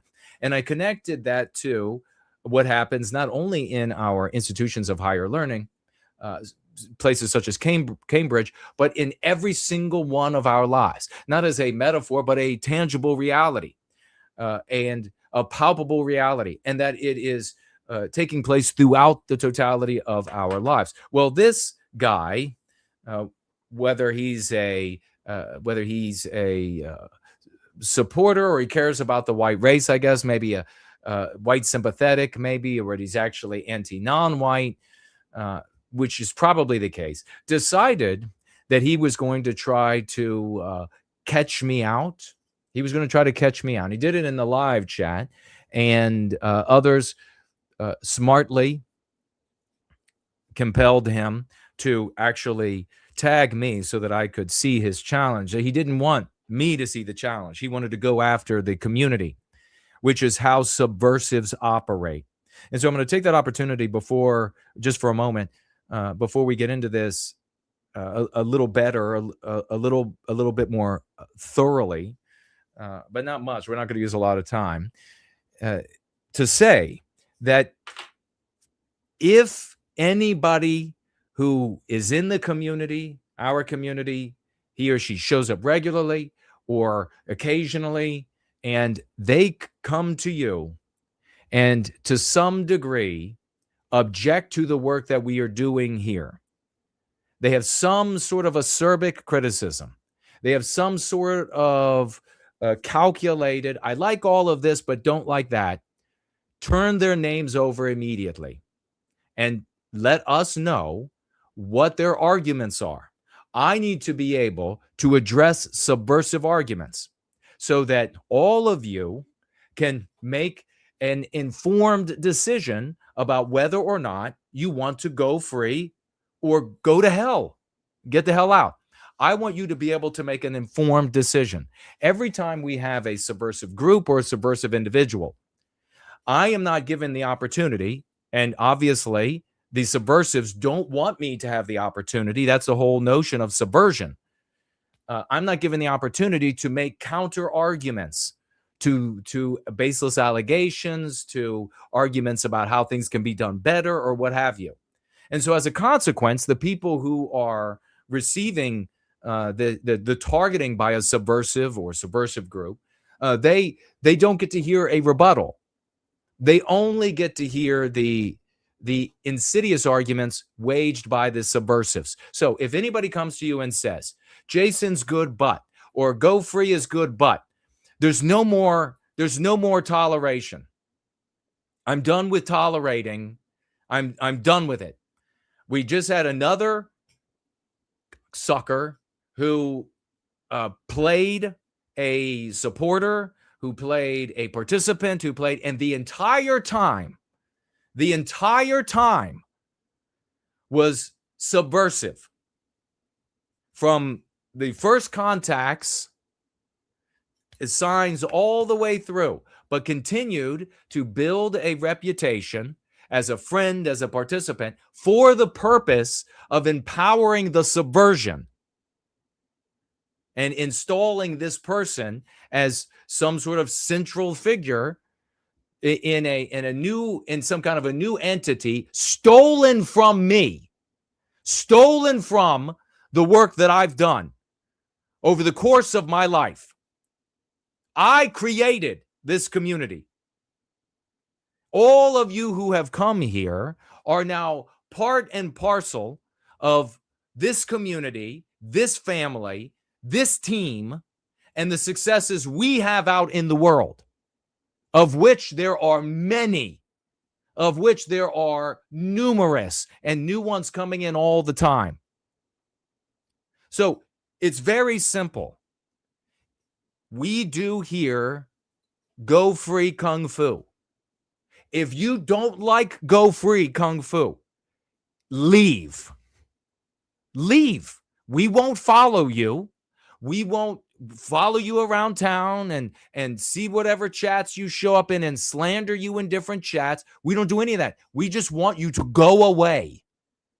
I fervently want you to go away. I need everybody on this team working with the team to move the ball down the field. We all have our separate talents. We all have our separate abilities. We all have our strengths and weaknesses. We all have to be on the same team, moving the ball down the field so that we can get score after score after score. Anyone saying, I mean, this is not the place to say, I have a recommendation for how this needs to be radically altered. No, anybody showing up with that kind of recommendation, I want their name. I want the arguments that they've made so that I can rebut their arguments so that participants in this community can make an informed decision about Go Free and the arguments that the subversive person is waging. And it'll give me an opportunity to challenge the subversive. You want to go around making these comments to people, getting in their ears and making comments about how you think everything should be radically changed in Go Free. You want to do that? Then let's have an open debate about it. Let's have an open argument about it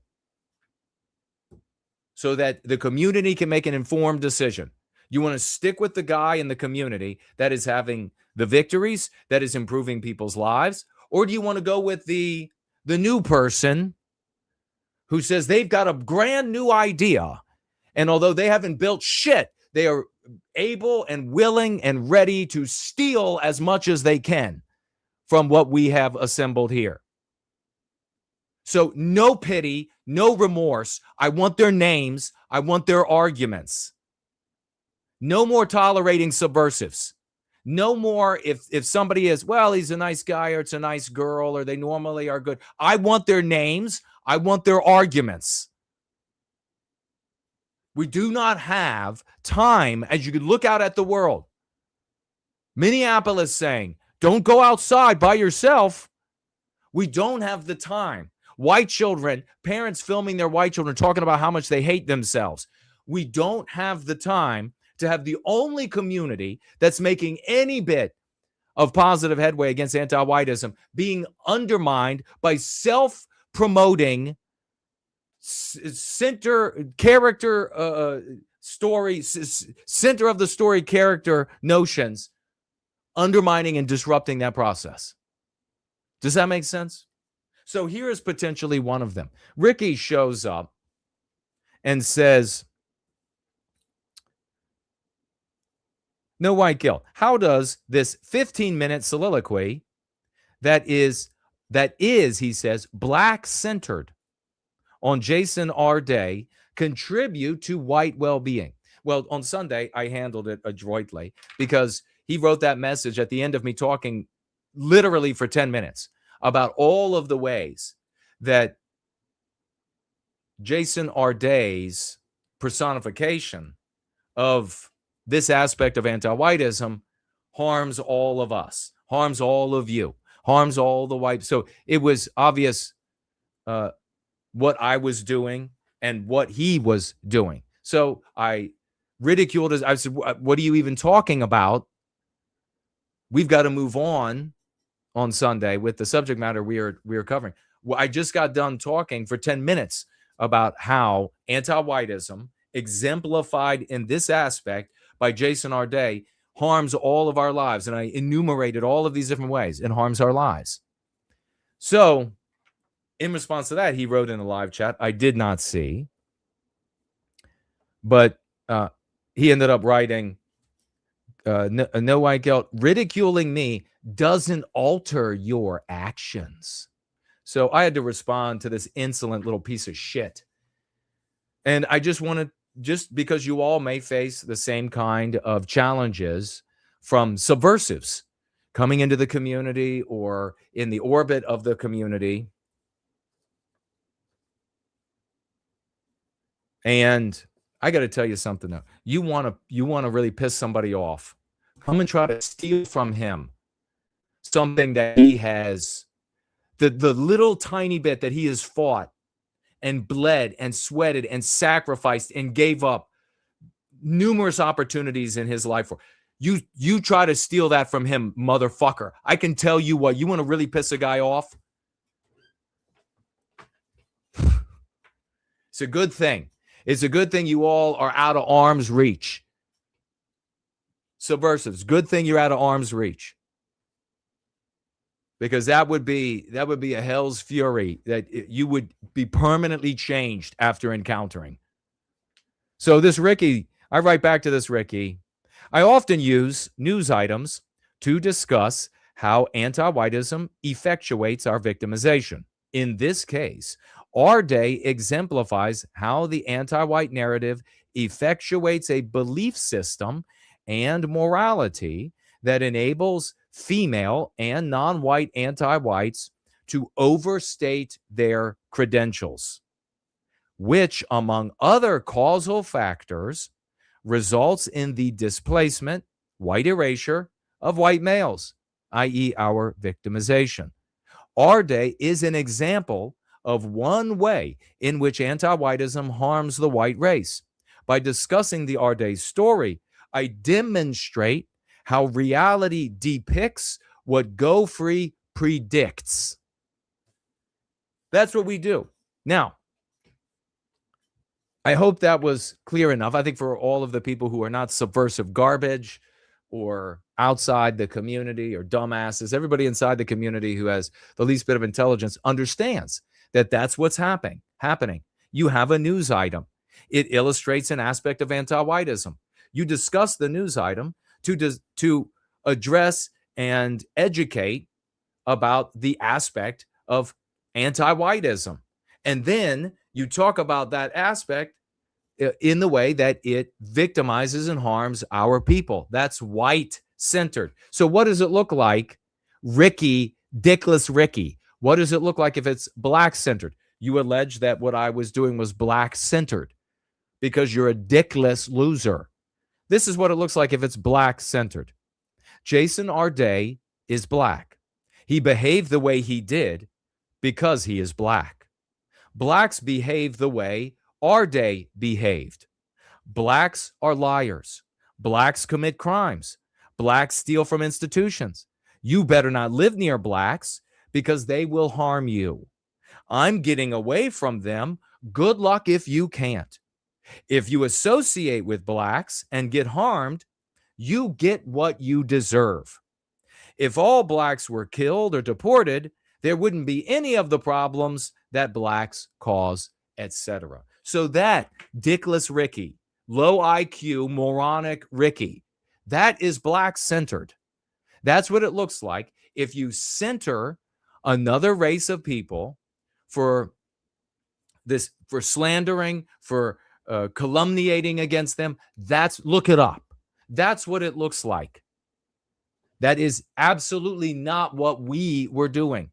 Now, another aspect about this that is interesting is that you can see in the paragraph that I read about what I was doing, what we were doing, how that is communal, how that is about a people group, how it endeavors to achieve individual well-being by way of group well-being. Hey, group, this is how you are harmed because of the infliction of victimization on all of our people group. You can't escape it.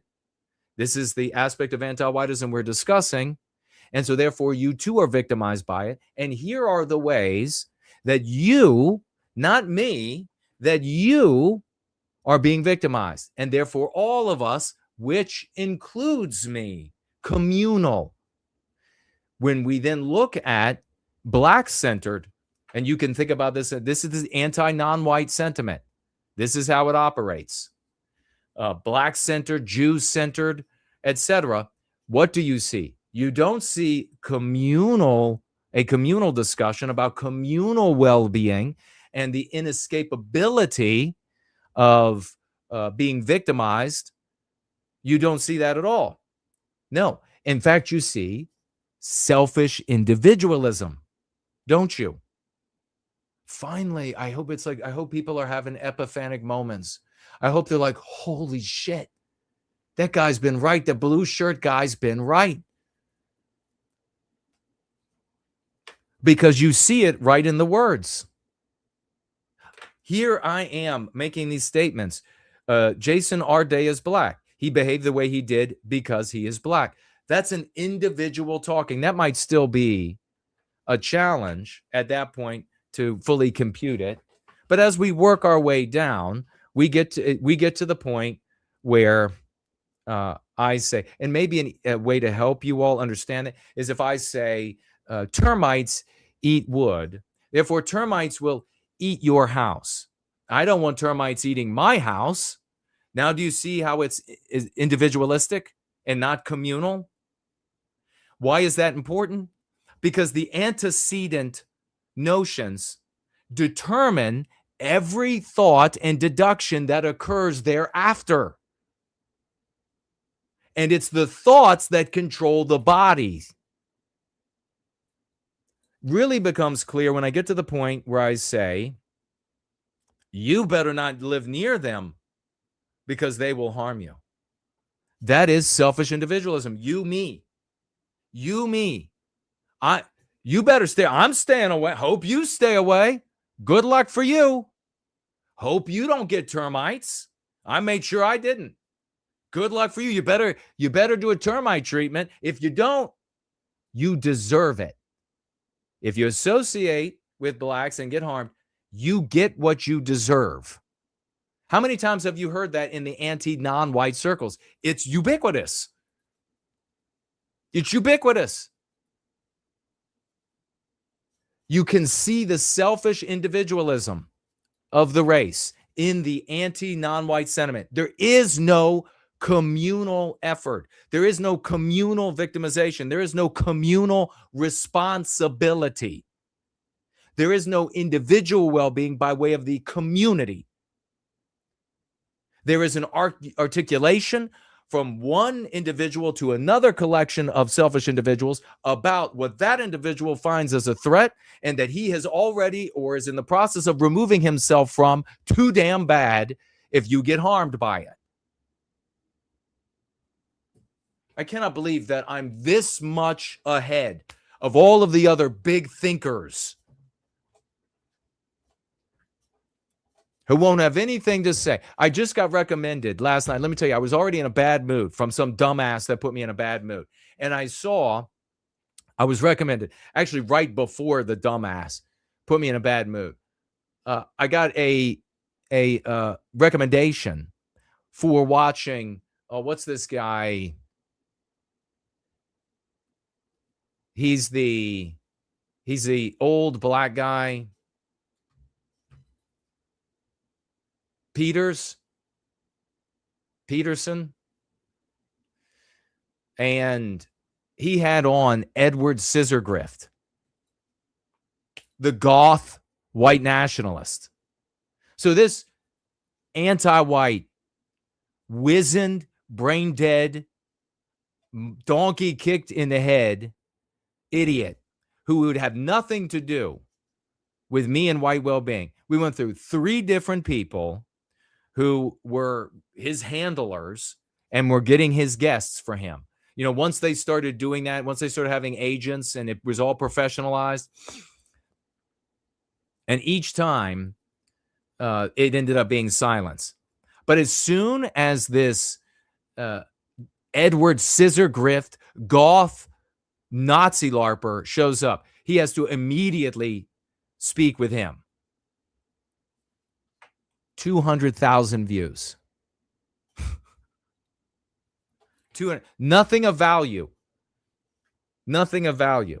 But the subversive that was just ejected, the subversive would argue to you, may have attempted to argue to you, that, oh no, you should speak with that same language. You should speak with that same language because that's the one that will get you on that. Jesse Lee Peterson is his name. That'll get you on the show. You talk like that, you Nazi LARP, and then you'll get on the show, and that's somehow good. That, well, if I'm doing anti-non-white garbage, then I'm harming the white race. Dumb motherfucker. Just these people who want to show up and I'm going to steal this. I'm going to steal everything here. And I'm going to just think on my own, even though I haven't done shit. I haven't achieved shit. Unbelievable. So this is for this subversive. Ricky, don't come back, Ricky. Don't come back. Unless you want to come back and try to subvert in person. Unless you want to come and try to steal from a man in person. I mean, are you even white? All of these subversives that we've had in the community, were they even white? Maybe they were all sub-white goblins. Because that's not the white thing to do. First of all, how dumb is it to look at a community where somebody is centered? Go ahead and pick any community, Salty Cracker. Pick any community you want. And then get the notion that you're going to move into that community and supplant the person that's in the center of that community. I mean, how fucking stupid do you got to be? But secondly, how sub-white do you have to be to think I'm going to go move into this community and steal everything that this white man has worked for? What a sub-white piece of shit.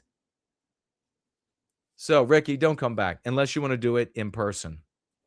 Because then I'd love to have that conversation. Full contact conversation, Ricky. Full contact conversation. Even if, when it comes right down to it, even if it's some kind of person out there, some kind of professional fighter, and they can end up beating me in the fight, I'm going to permanently damage you. I'll be fine with coming away with an L. You will be permanently damaged. Just make no mistake about it. I know how to do it. This is absolute garbage trying to steal my hard work from me. Permanently changed. Sub-white shit. All right. This guy is talking about how females are able to be in the anti-white narrative empowered, but also at the same time victims. And he doesn't understand exactly, but we understand how it is that way. The mechanism that produces the damage also produces the label that dismisses anyone who points. Let's make sure we have it at the very beginning. The mechanism that produces the damage also produces the label that dismisses anyone who points to the damage, right? The standard itself never gets questioned. And that's Schrodinger's feminism. The concept, it's very simple, and the application is maddening. It's the ability to occupy two completely opposite positions at the same time. Okay, so some of you may have heard of Schrodinger's cat. Some of you have not. It was an argument by if I remember it correctly, somebody can jump in, by Schrodinger, a physicist, who wanted to ridicule, and he did successfully, ridicule the arguments being made at the time in quantum physics about atoms occupying two different places at one time. And so what he did was he talked about a deteriorating isotope or something like this. And there's a 50-50 chance that it will deteriorate inside of a box. And there is a cat in there. If it deteriorates, the cat is dead.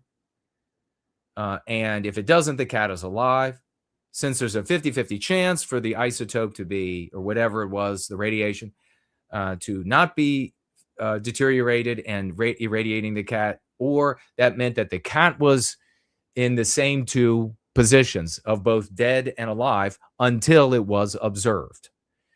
And so he ridiculed that. As far as my opinion from the reading over the years is that the reason these things seem mysterious to us is because we haven't been able yet to figure out how these testing outcomes demonstrate what they have demonstrated, that there seems to be this great confusion over.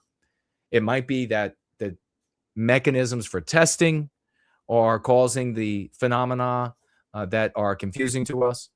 It might be that we don't have the ability to test for this yet. Maybe we'll in the future. It also might be that the human brain might never be able to comprehend, might never be able to understand.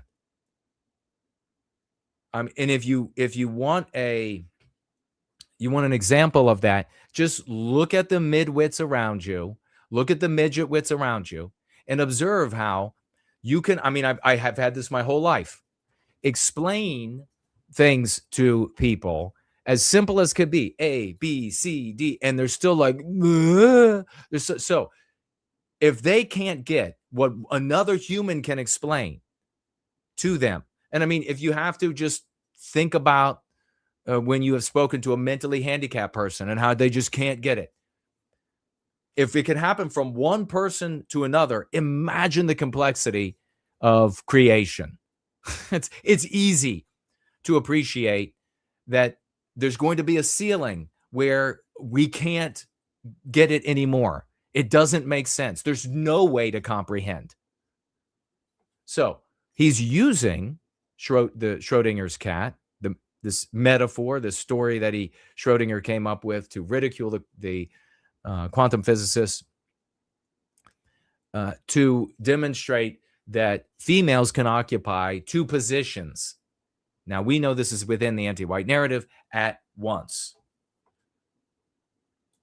To be simultaneously empowered and victimized, depending on which one is more useful in the moment.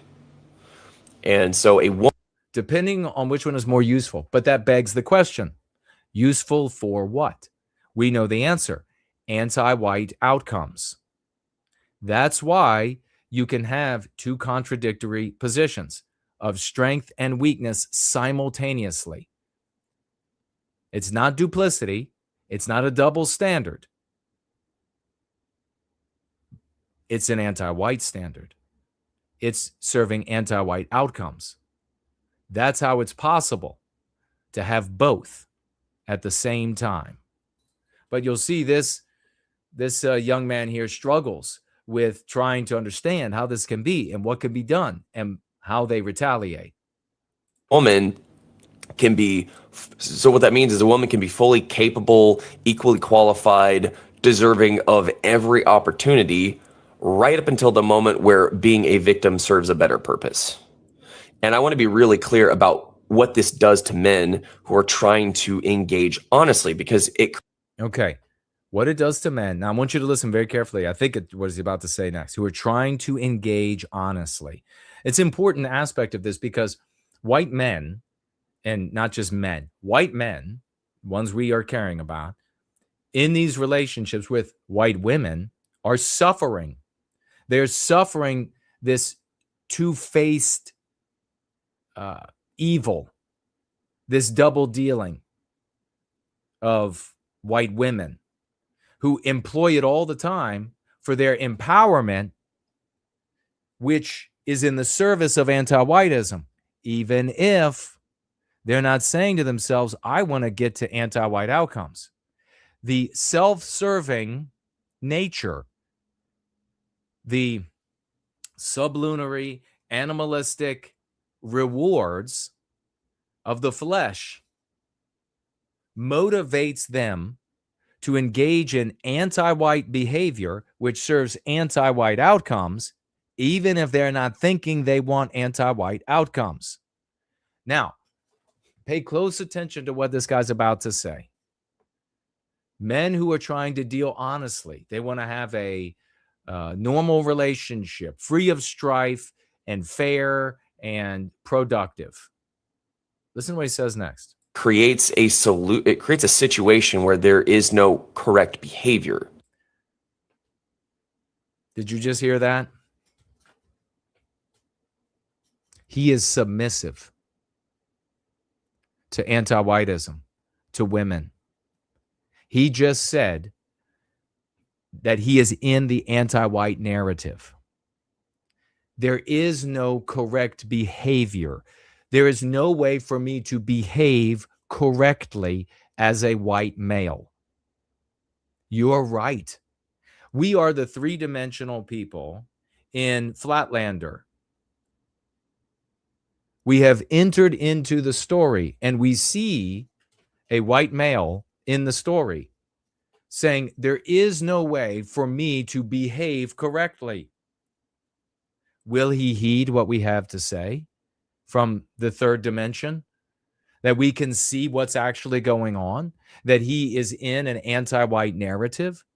And that as long as he remains in that narrative, there is no correct. The only correct behavior for you, buddy, and all of the other white guys in the anti-white narrative is death.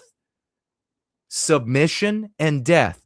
Submission, self-deferential, self-flagellation, and death. That's the only correct behavior.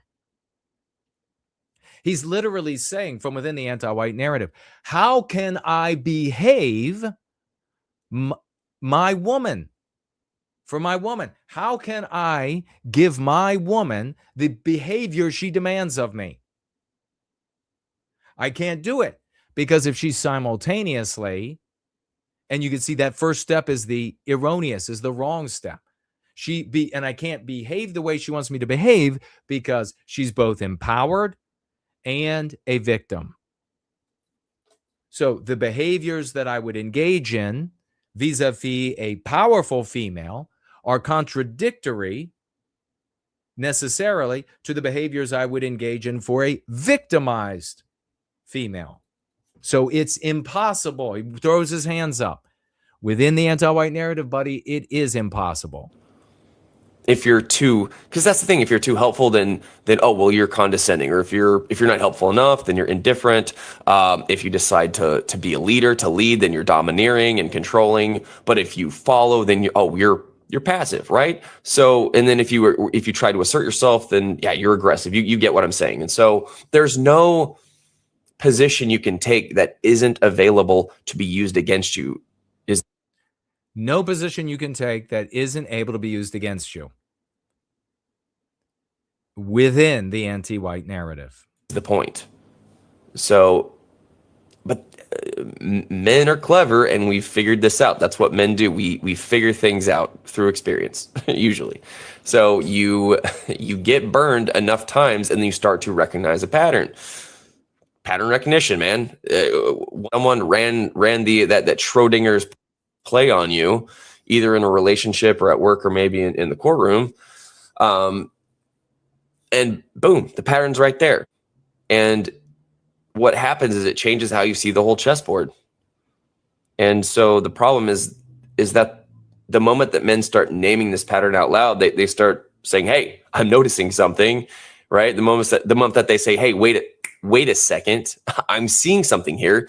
This seems structurally rigged, right? The knee-jerk reaction, the response that is to call them paranoid or radicalized or something, right? To pathologize their observation. Exactly. He just told you how he runs up against the bars of his mental prison. And that mental prison is created and composed by or constituted by the anti-white narrative. I see that the system is rigged against me.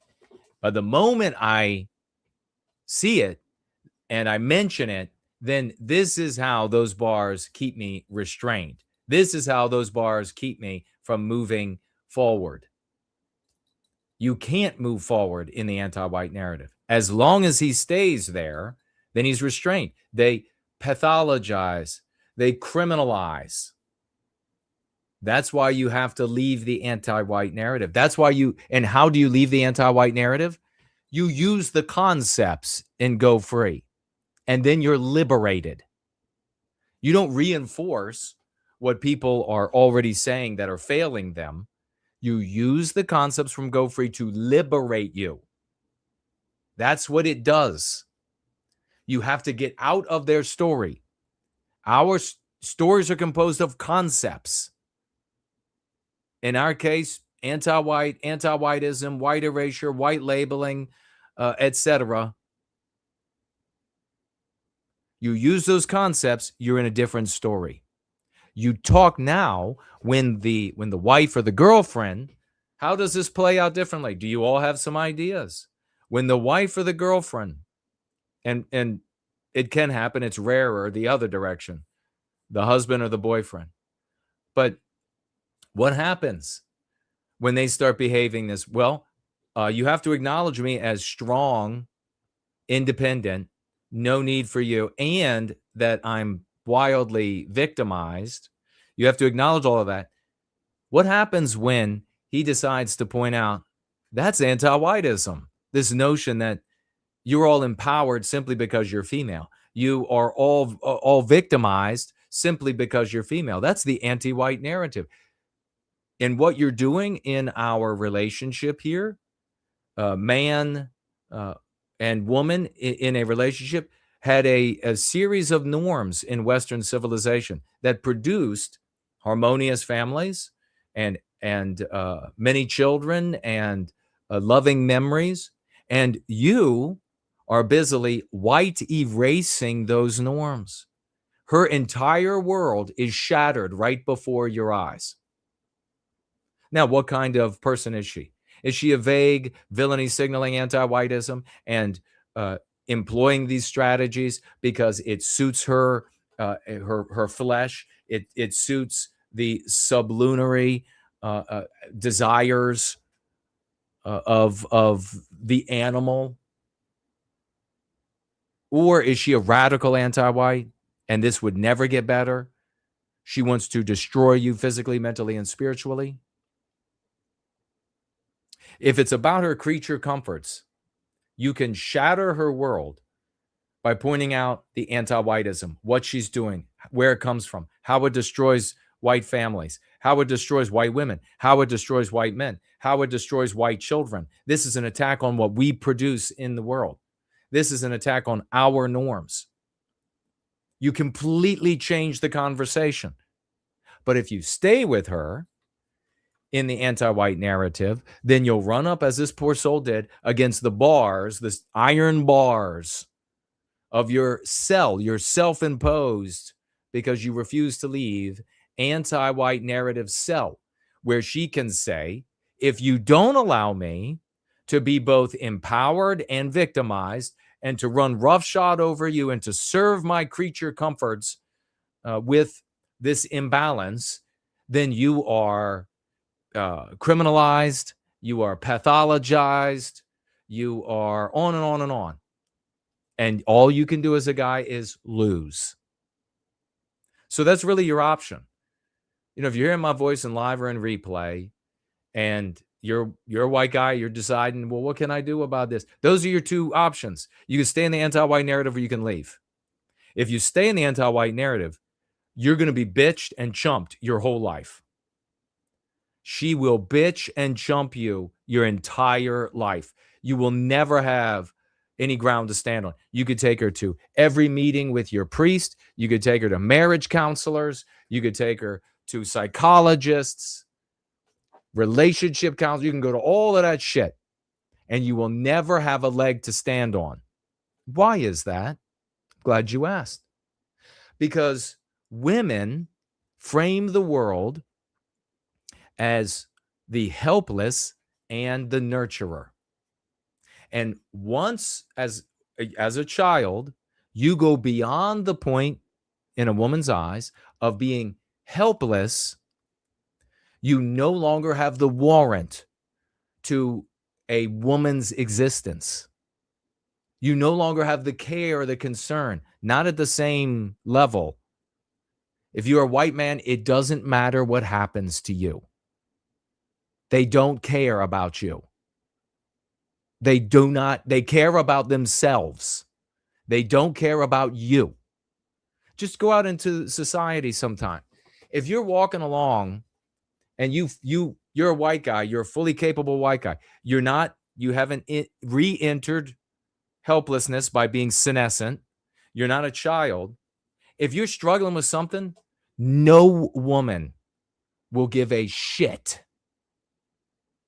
They will walk right by you, bleeding out on the street. But a guy will help you. A guy will gladly step up to help you. This is the frame, the genetic framing that women employ, both good and bad and indifferent women out there. It is a predisposition, a proclivity even. Their value genetically is dependent upon their being the helpless who needs to be nurtured and the nurturer.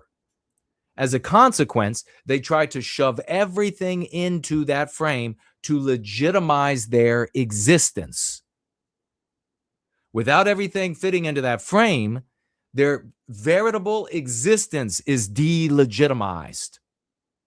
Now, this is neither good nor bad, but it can be used for good or bad. When it's in a natural environment where anti-whiteism hasn't vectored or steered it into something detrimental, it is a strength. It serves as a strength for our families. You want a mother wanting to frame everything as helpless and nurturer because you want her nurturing your children. That's the mindset you want for her. You don't want her to have a mindset maybe akin to a man's. Conquering, discovering, inventing, building. That's all shit that she does not have to do to take care of your kids. She's going to be there when they're babies, when they're infants.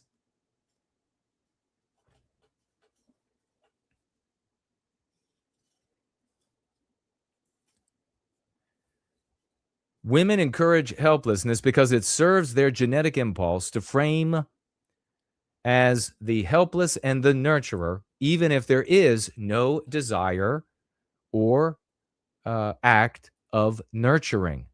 Once a child grows beyond helplessness, he or she loses the warrant to fit in that frame, invalidating the woman's genetic purpose, i.e., existence.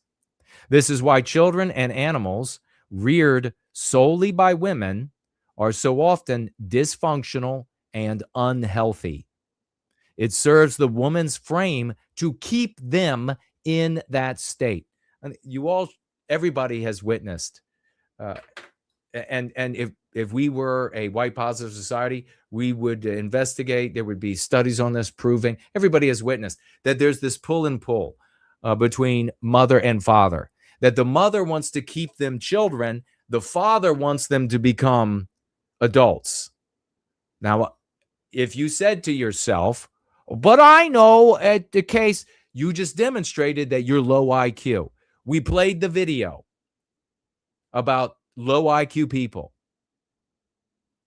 So I know of a case or whatever. This is obviously universal.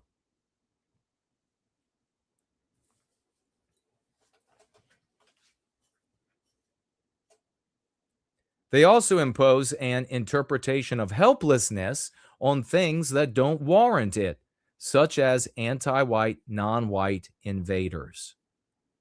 So you say to yourself, a normal or a person intellectually inferior to me would conclude that, well, the problem then is the woman's genetic purpose.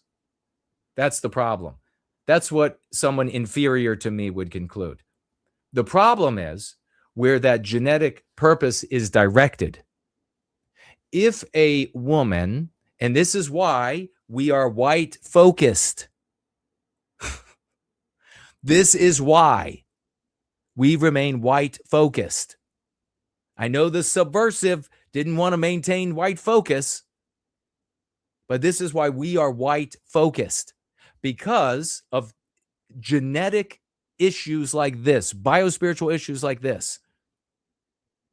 If we are focused on us, we're talking about our victimization. What are our women doing?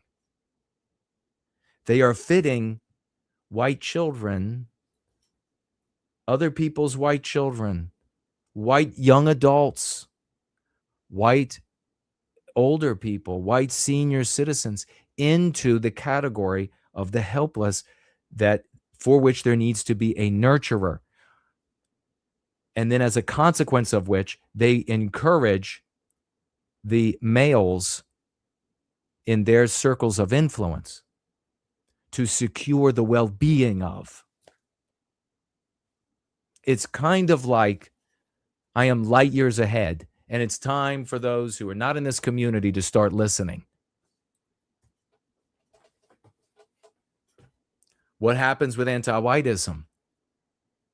The people that are presented, whether it's anti-whites centering non-whites or anti-non-whites centering non-whites, the people seen as the helpless are the ones the white women are fitting into the helpless category. Blacks, Jews, Arabs, Muslims, Asians. You got to do what then? White male, secure their well-being. That's what all the women will be pushing for. Can you believe that there's a group out there that would rather have a speaker, Eric Orwell, talk about losing land, building little shitopias than learning about this? Can you believe it?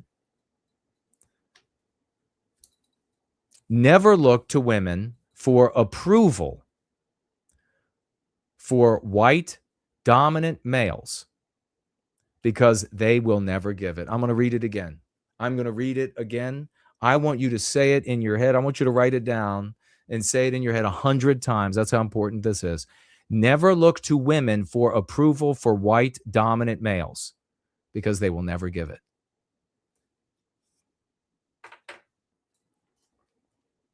And they will never give it because a white dominant male invalidates a woman's existence.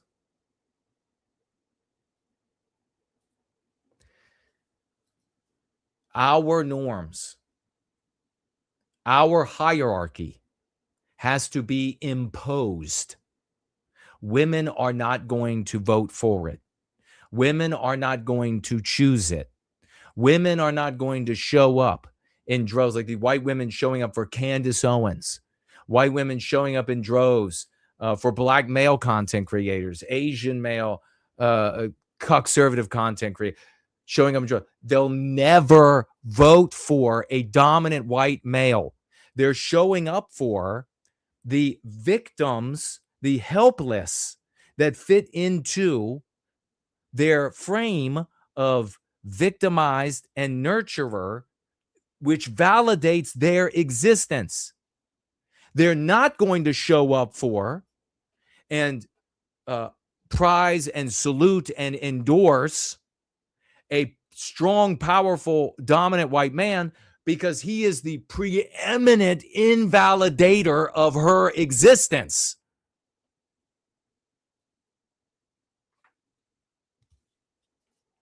But they'd rather hear about Eric Orwell's return to the land, failure, shitopia.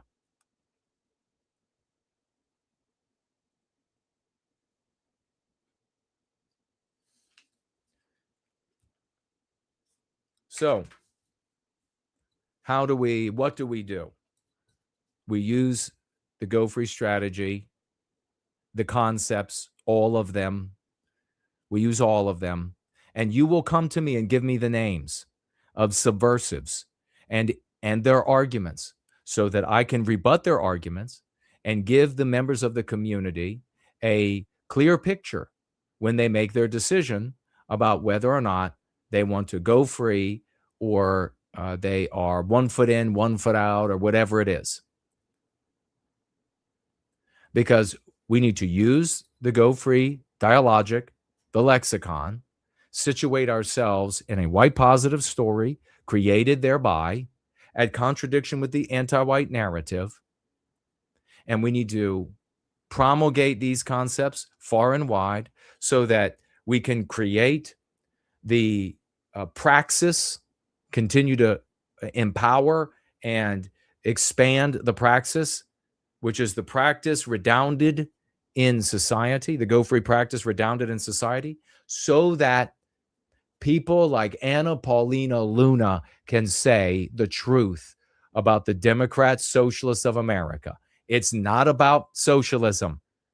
It's all about eradicating the white race.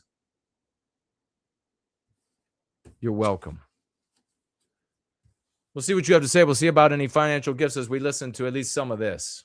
Just kicking up on the station. Wild spirit calling my name.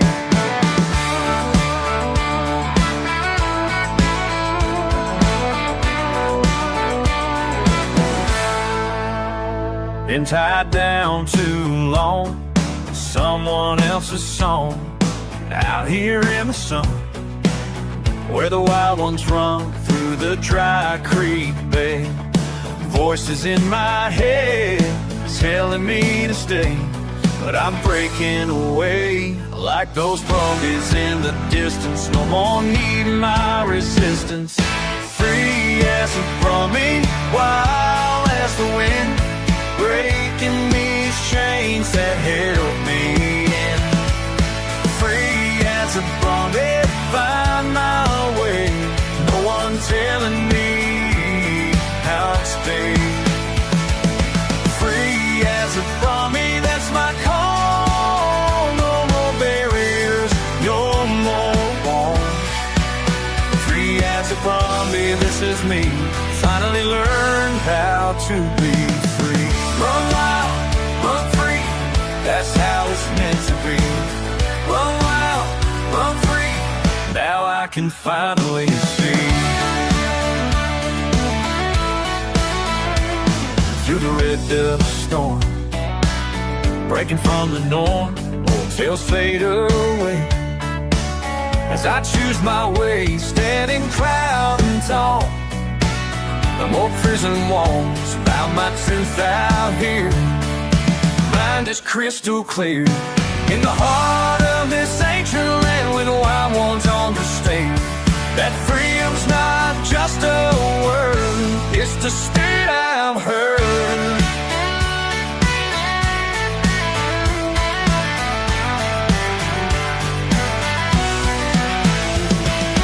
Free as a bumblebee, wild as the wind, breaking these chains that held me in. Free as a bumblebee, find my way, no one telling me. Let's give Raucous emoji celebration. He's not here yet, but we know he will be. DB50, dude bro moment, ladies and gentlemen. Just get some crepitating emojis for this man. He'll be here soon. He's not here yet, but he'll be here. Dude bro moment, $50. And he will write for White Wellbeing. Crepitating. Make him royal emojis for this man. God bless you, man. Thank you so very much. I deeply appreciate it. Let's keep it going for Hyperborean Dreams. Hyperborean Dream, $25. Big salutes this hero. God bless you, Hyperborean Dream.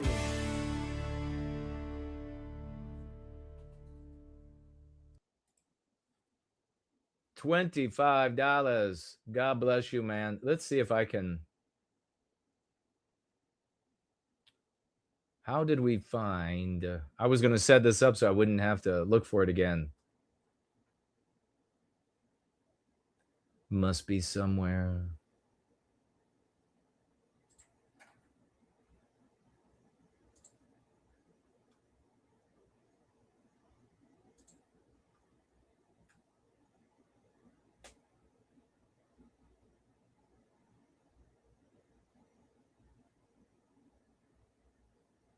Well, there used to be a button here. Well, I don't see it now. But let's hear it for Hyperborean Dream, ladies and gentlemen.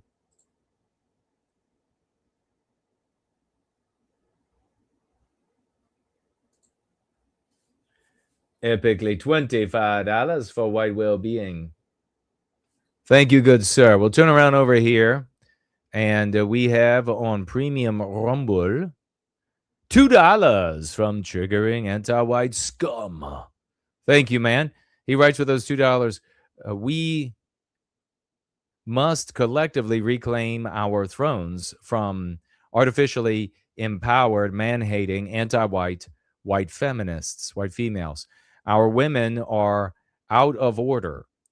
They need to be checked before further destroying the West. Yeah, and the way to do that, of course, is the Go Free practice, centering the white race.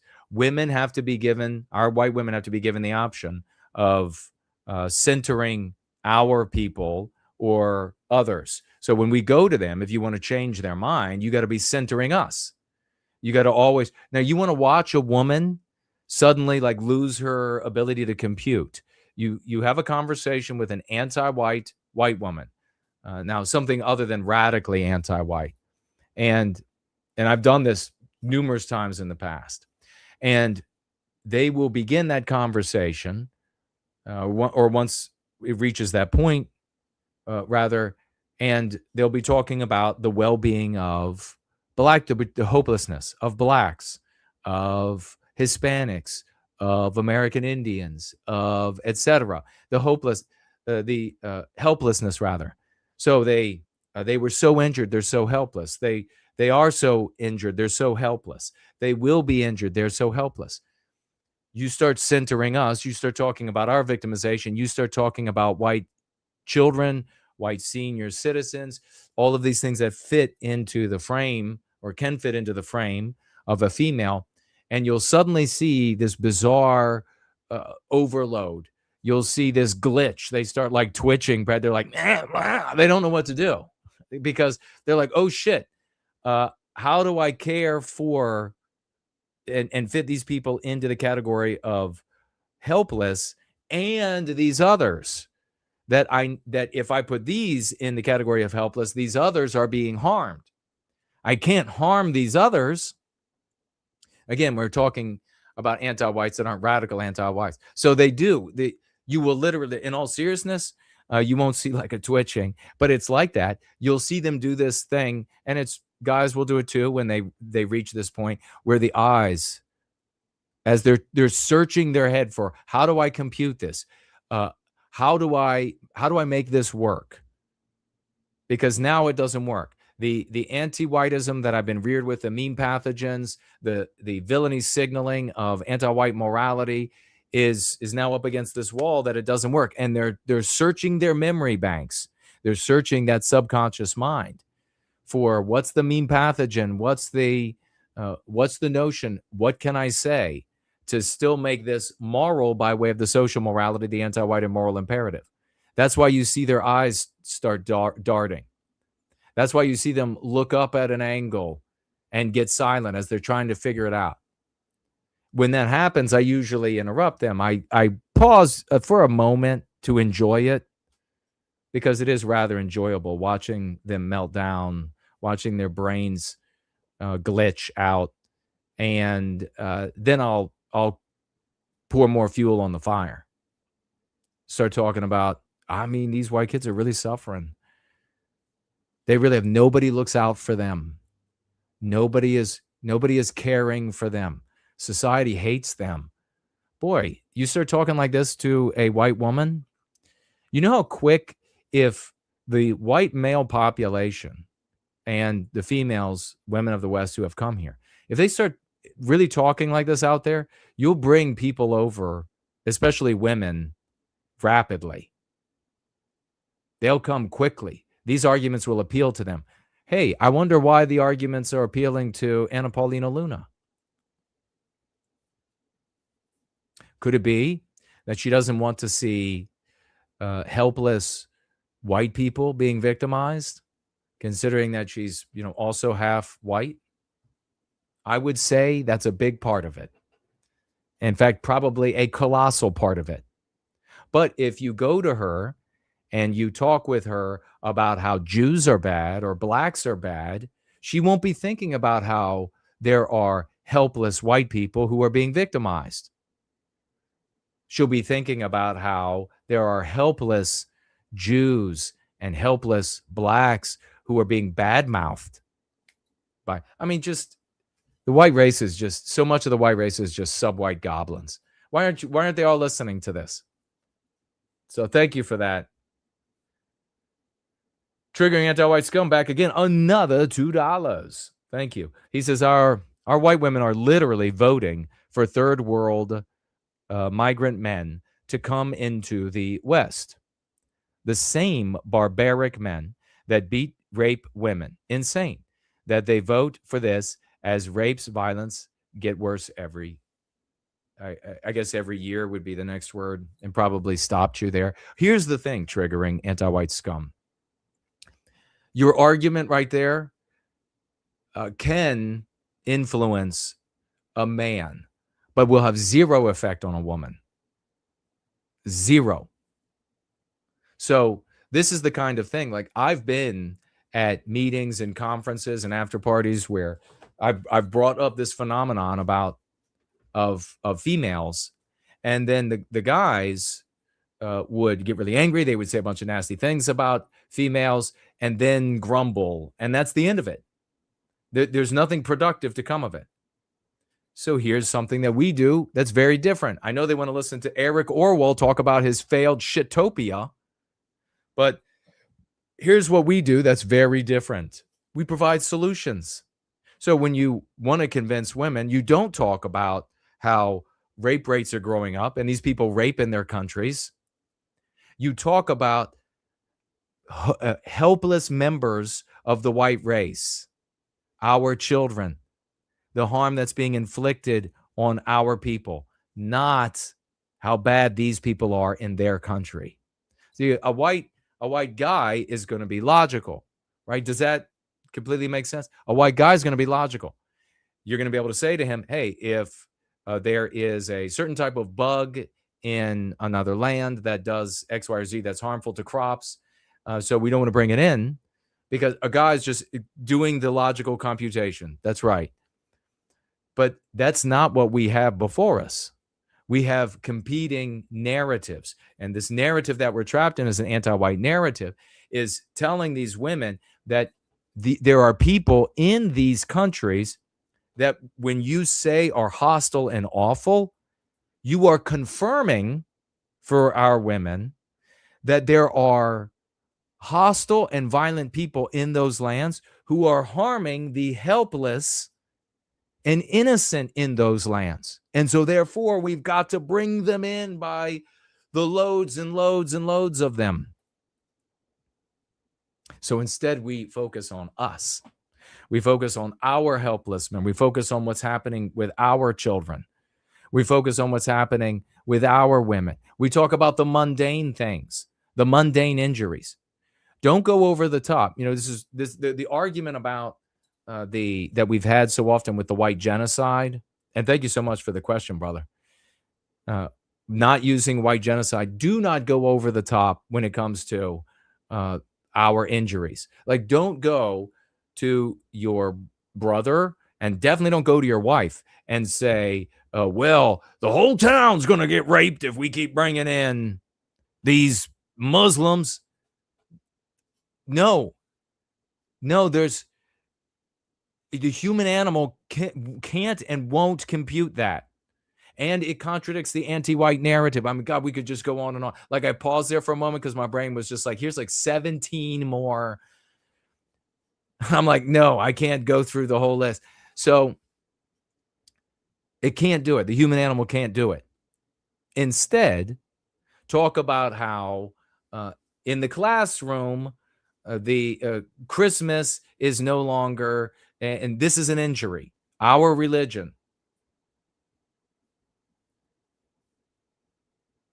Our religion, for example, how an actual rape that took place as a consequence, have the name, know the name.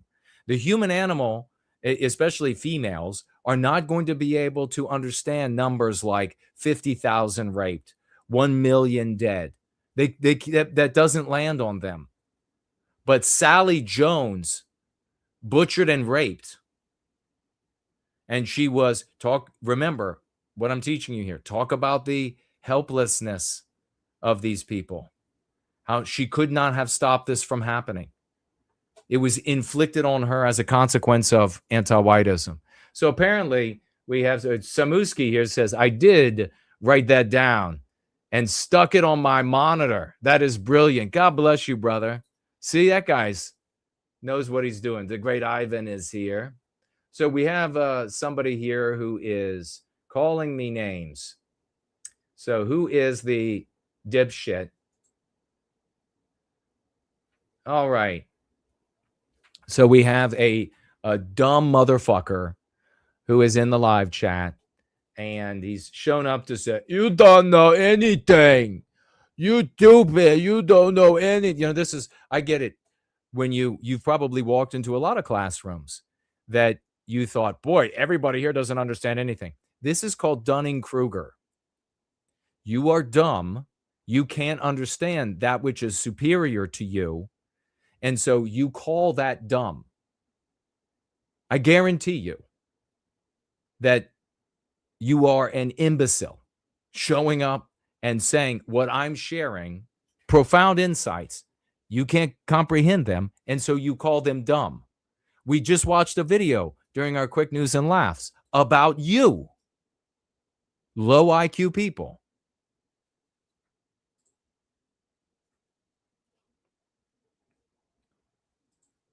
So let's see, what else did this brain dead? And remember, I've shown you the last guy that showed up just past Sunday. Don't let me find videos of you, buddy. Brian. Don't let me find videos of you, because I'll show them with the community. Because the last guy that showed up, he showed up and said some things about that I was pathetic, I think. And so I went and got a video of him, and we took a look at it. And he was really ugly and really dumb, really low IQ'd, and shitty at music. So that's probably what you are.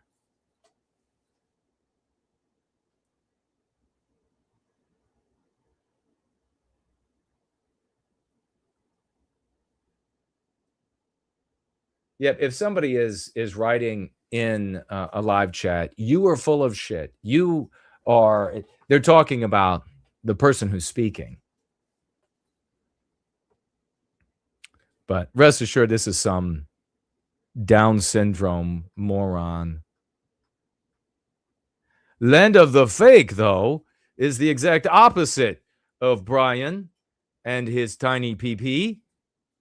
Land of the Fake. $5 financial gift as he walks into the house of Swash. God bless you, brother. He says, Jason, you are second to none and should be a more well-respected leader of white people. Thank you for that. The reality is I am the leader of the white race. That's the white race isn't ready to accept it because it's composed so much of sub-white goblins like Brian, sub-white goblins. And so they don't recognize it. But I appreciate it. Thank you, brother. That's Land of the Fake, a real hero. He says, yes, that's funny. Yes, so true. So true, my brother. Let's see if there are any tags for me. We'll be going over to the Rebel Roundtable here shortly on X. You're not going to want to miss that. It's a lot of fun.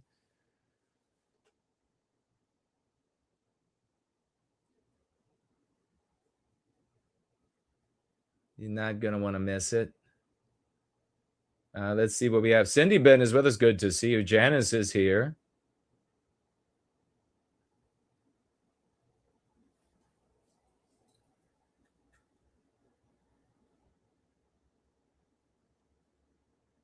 Biospirit of the West is here. Yes, brother. Thank you, Lambda. Is that Sarah? Matthew? Hello, hello. Welcome, welcome. I love showing you guys what these people look like occasionally. Because like I said, this past, I guess it was Sunday. When did I show the guy? Somebody makes a comment online and your inclination is erroneous. Your inclination is to attribute normalcy, at least midwittery, to the person. That's your inclination. But that is wrong. That is wrong. We really need to build up the reality that when somebody shows up, they're hearing like what we're sharing here, and they show up and they're like, this is dumb, he's ugly. That you just know that we are talking about a seriously disfigured, low IQ, perennially jealous, limp loser. That's what you're talking about. That's who's on the other end that's typing away. An abject, squalid loser. I mean, we've shared a dozen over the years now. Brian's like busily deleting all his videos. Not gonna let this motherfucker get a video of me. Yeah, you definitely better get rid of the one where you're bent over and the guy is standing behind you. Or it's probably a black woman, like Chud the Black Pegged. For White Wellbeing is here.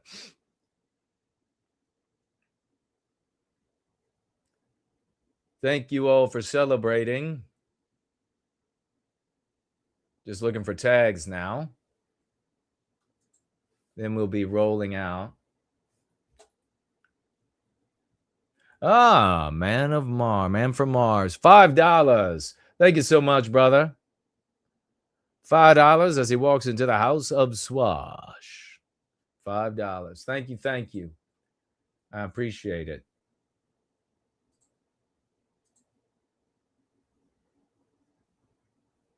And all right. And that looks like that's it for the financial gifts. So I'll see about you all tags.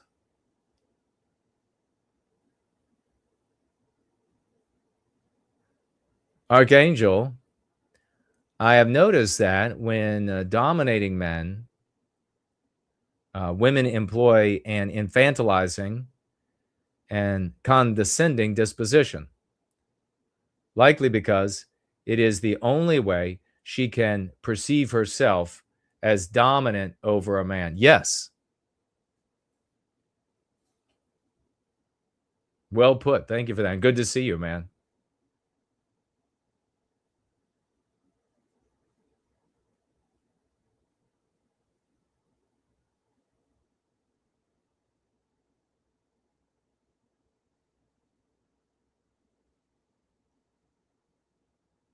Let's see what else we have here in the fun of the live chat.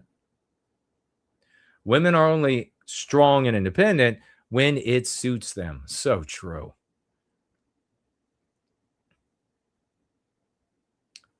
All right. Benny was here. Benny might still be here. Welcome. Herman, good to see you. All right. So for about an hour and a half.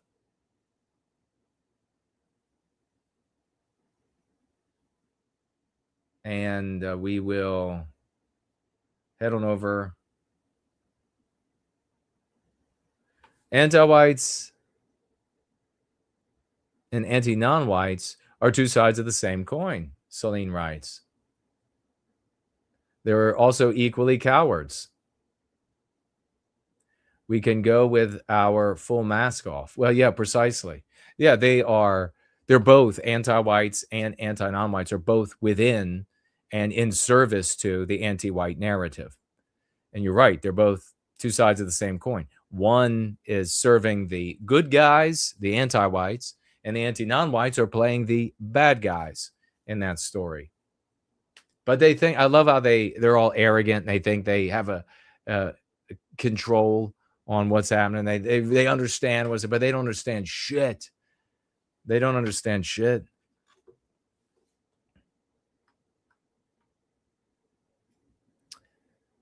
Triggering anti-white. Jason, you are a fucking savage. Thank you. I appreciate that.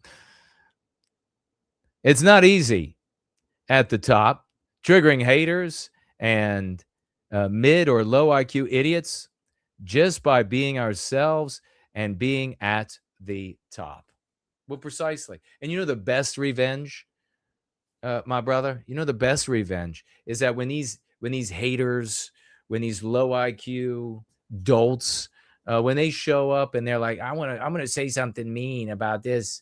I'm gonna subvert this community. So it also holds true for the subversives that show up and try to burrow into the community and try to supplant me and change the totality of Go Free and etc. At the end of the day, the thing that hurts them at one of the most is that they have to stand naked in their mirror in their bathroom, going in or coming out of a shower, and they don't look like me. That is the most painful thing that I can understand. I appreciate that you doff your clothing and you're about to climb, or one of the worst, I bet the worst thing that's happened to you, I could tell you one of the best things that's ever happened to me, my friend. So worst thing that happened for you is that you were getting undressed and you were getting ready for some loving, and you were crawling up and getting ready to get onto the bed, and you saw yourself in a mirror.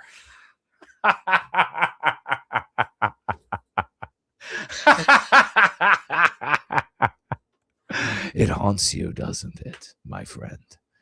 That haunts you. That vision. The vision of your pimply, mole, soft, flabby, tiny, in the pertinent places body haunts you. Haunts you. And that's why now everything is done in the dark. You don't want to see that. Now, on the other hand, and I will only mention this so that it hurts you, your memory hurts you all the more. I have seen myself at that moment. So much so that I look for places that have mirrors to see myself again in that moment. My friend.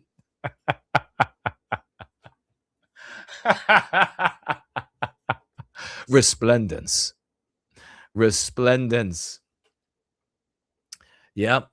And now he will travel to his den alone by himself. The great Corey is with us. Oh, the great First Last is also with us. As I turn around. Yes, they will travel to their little den and cry themselves to sleep. After I invoked the memory.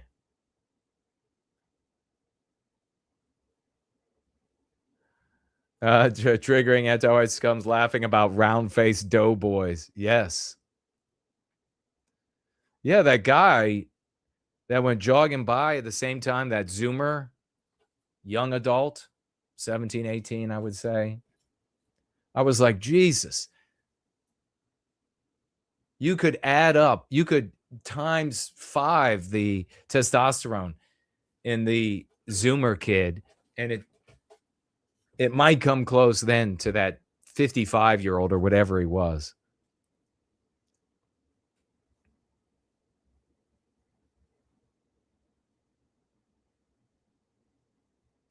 And of course, there are still badass white guys in that generation of Zoomers, but they are fewer and fewer. Man, you must really stand out. Could you imagine if you're a normal white guy in the Zoomer generation? You must really stand out. You must be like, I could even imagine. I was excelling back in the day. Could you imagine excelling today? Amid all of the estrogen-filled guys that are out there? Samuski says he's getting ripped.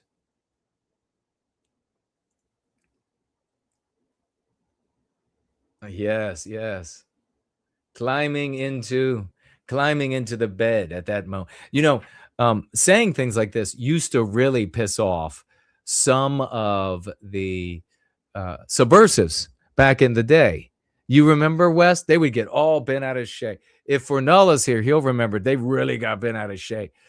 They would anything to complain. They're like, well, just because he's really good at sex, he shouldn't talk about it. He shouldn't joke about it on a stream. Who does that? Who would say that he looks for a mirror when he's making love to look at himself? Well, if you don't have the same problem, then I get how you're not looking for the mirror. Turn them lights down low. Turn them down low. Turn them down low.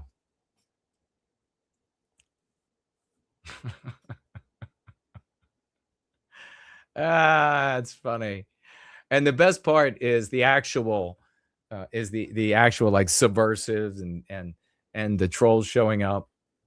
That hurts them so bad. And it's true. That's why it really hurts so bad. You know, they want, it's not, yeah, I bet he's just saying that. I bet he's just, that's what they'll say. You know, that's what they'll say. They'll go, I bet he's just saying, I bet none of that's true. But internally, they're like, that son of a bitch. I bet every bit of it's true. It is. Yeah, it is. Oh my God. It's kind of funny, like that movie, that just silly movie. I didn't even see the whole thing, but I saw some parts that were pretty funny back in the day, called Dodgeball. And the guy who was the owner of the gym was like Globo Gym or something. The character was meant to be like this totally over the top. Now, he didn't have anything to back it up. So it was funny, but it wouldn't be as painful. So this is substance to back it up. And the same character. It's a really good feeling in the gym. What are some of the other lines from that movie? Got on the PA and said, it's a really good feeling in the gym today. One thing I can't stand about my fellow Gen Z white guys, writes Chadistan, is that are the ones who claim to be pro-white, but try to make themselves look, act, and talk like a non-white. Precisely. Oh, that goes back, my brother. Yeah. I mean, so I'm not surprised that it's, yeah. And here's the other thing that your point makes tangentially. And that is that we've had every now and again, the Fuentes followers show up or on X to ridicule us for not talking like and behaving and posting the kind of things that they talk, behave, and post, which are all informed by blacks. So they say that we are uncool. We are illegitimate and uncool because we are unapologetically white, and as much of our projection as we can possibly be, having grown up in an anti-white narrative. They measure our level of coolness by how black we are. Fuentes and his white followers are all black sycophants. I mean, they even, for that 2 summers, there was that white wigger rapper who made a song, and he's hardcore anti-white, and this is as white as Fuentes and his community ever got. And he made that song White Boy Summer, and in the video he's with nothing but non-white females, black, Asian, and Hispanic, and he's a total wigged out loser, and they thought that was the coolest thing ever. That's as white as that Zoomer Fuentes following generation has ever been. That's as white. So they measure us by, you're not black. You're not black at all. That means you're not cool. It's a great point. Thank you for that. Bishop said that Trump's DOJ arrested the SPLC's CFO. No. I'll have to look that up. Lambda says, one thing I have noticed about my fellow Gen Z is that they look small and weak and look like they are 16 years old. Well, that's what I'm seeing.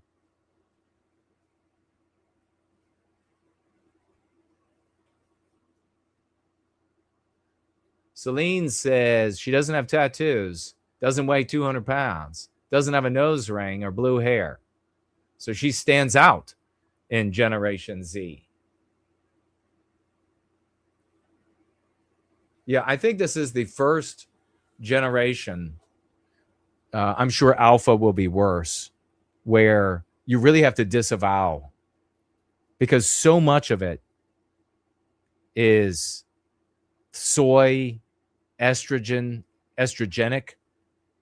anti-white, and like what's said here, even the pro-white Chadison is saying is really black informed, black praising black. I mean, it's just pathetic.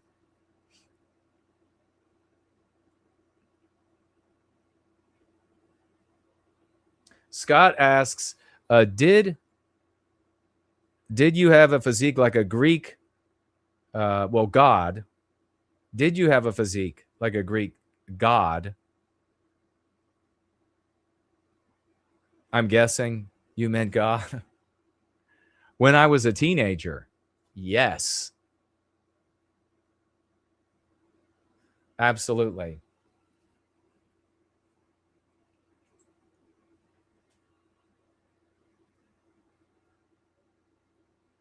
All right.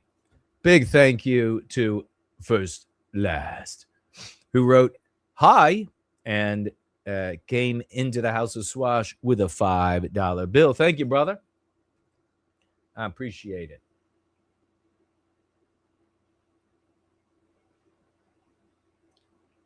Oh, yeah. I proudly walked through the locker room totally naked. Proudly. Happily.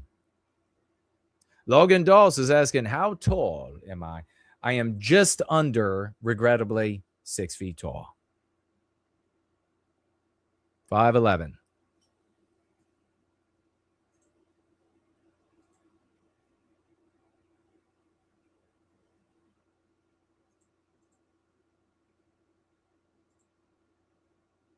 All right. Let's see. What did I miss? Mestizo Carv is with us. Good to see you, brother. He said a lot of Gen Z look like space aliens, both male and female.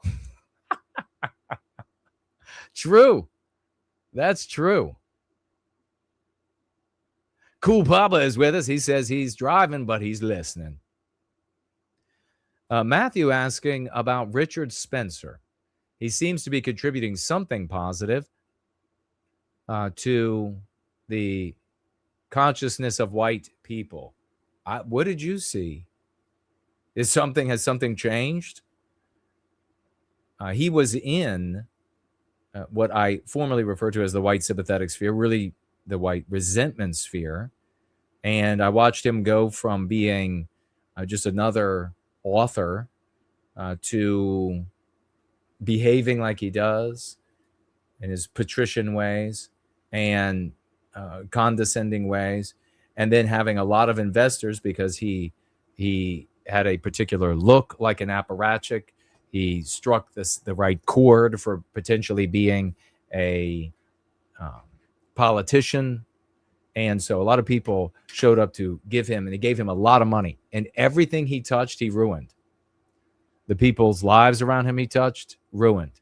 The organizations he touched, he had the inverse of the Midas touch, regrettably. And then he went to, and he played the villain. In fact, he said he played the villain in an interview with Adam Green. He played the villain in the anti-white narrative. Good on Adam to end up posing that question to him. And Richard Spencer said, yes, he played the villain, and he played it very well. And of course, during that time, the media crowned him as the leader of the resistance, just like it does with Fuentes now, because everything he argued was detrimental to advocates for white well-being. All of the positions, etc. Everything he argued was detrimental for their individual lives, detrimental for the recapture of our destiny. Charlottesville came, and he participated in Charlottesville and ended up having numerous lawsuits leveled against him as a consequence. And then he became what we talk about in Go Free, where we predict what happens, a repentant villain. He began to play the role of the repentant villain, and he condemned the in totality of the movement, and if you could call it that loosely, and then said he was now a Democrat and he was voting for Democrats and et cetera. So he's no value. I don't know what maybe you looked at old videos and you saw him looking clean cut and well appointed at speeches and the like, but he's absolutely harmful. And he turned on the white race exactly as predicted, because it's like I said all along when it came to Spencer, whatever his concern was for the white race, we can't know for sure, because it fell somewhere below his concern for him, his concern for his aggrandizement, his concern for his wealth, his concern for his sex partners, of which there were many. He was married and having sex all over the place with females, some of them even quite young, because he's a good-looking guy who came to the movement. I mean, degenerate. So it's a shame.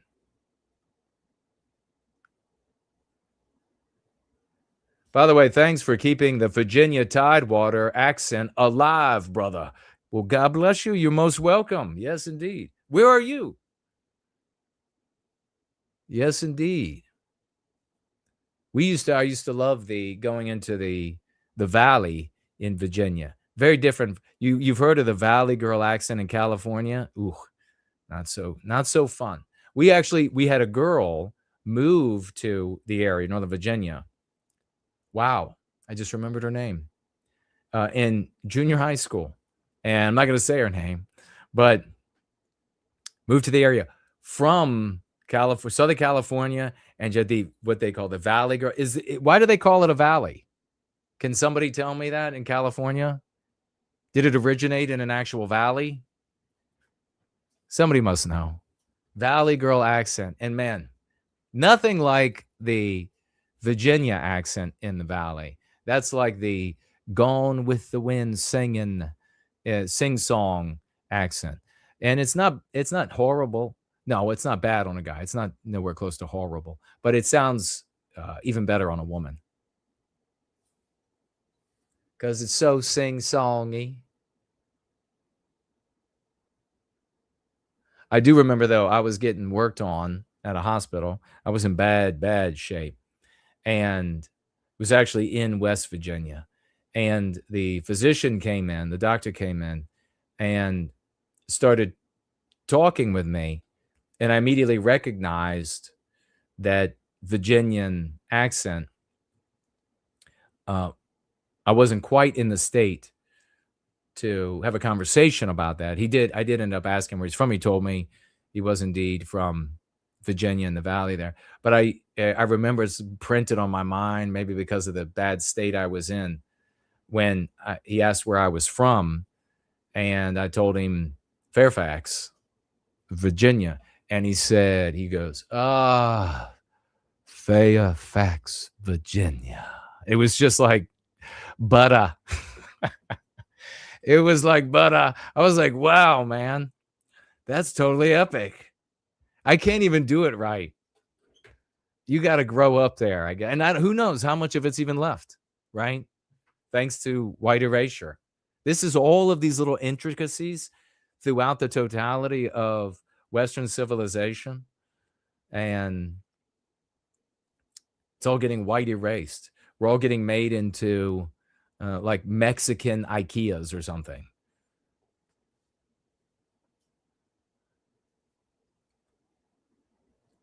All right, let's see. What else do we have here?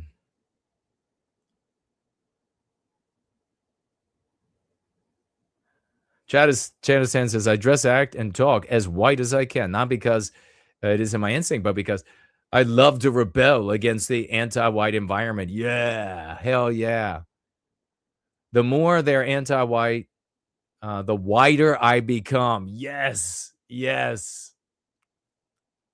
Oh, in these environments with all like these Fuentes, the white ones, Fuentes followers, if you were to be hardcore white projecting as much as possible, they would ridicule, even though they're like 3.5 feet tall and estrogen filled and soy filled. They would ridicule you something fierce. Look how uncool he is.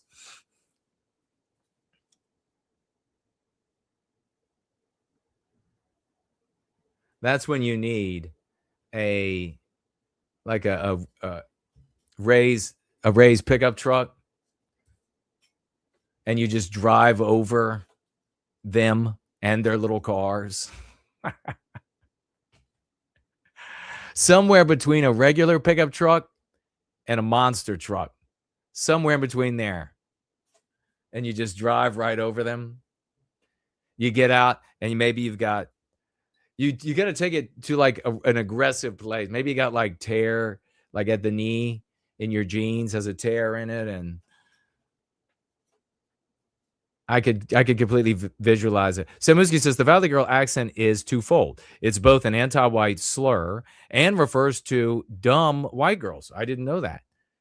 You're seen as dumb blonde, but also kind of hot white.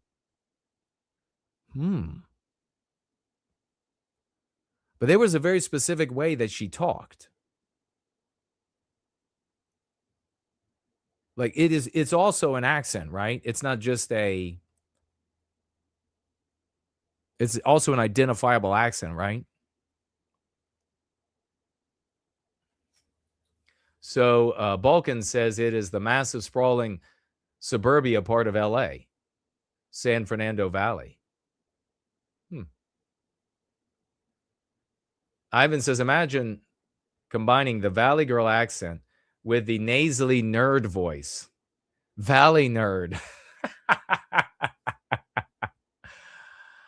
Oh my God.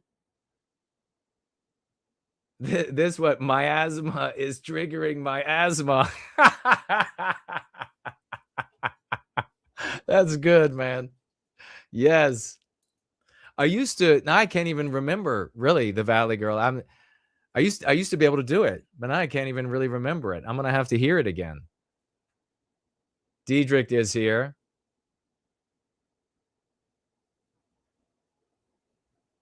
Yeah, you're welcome, Matthew.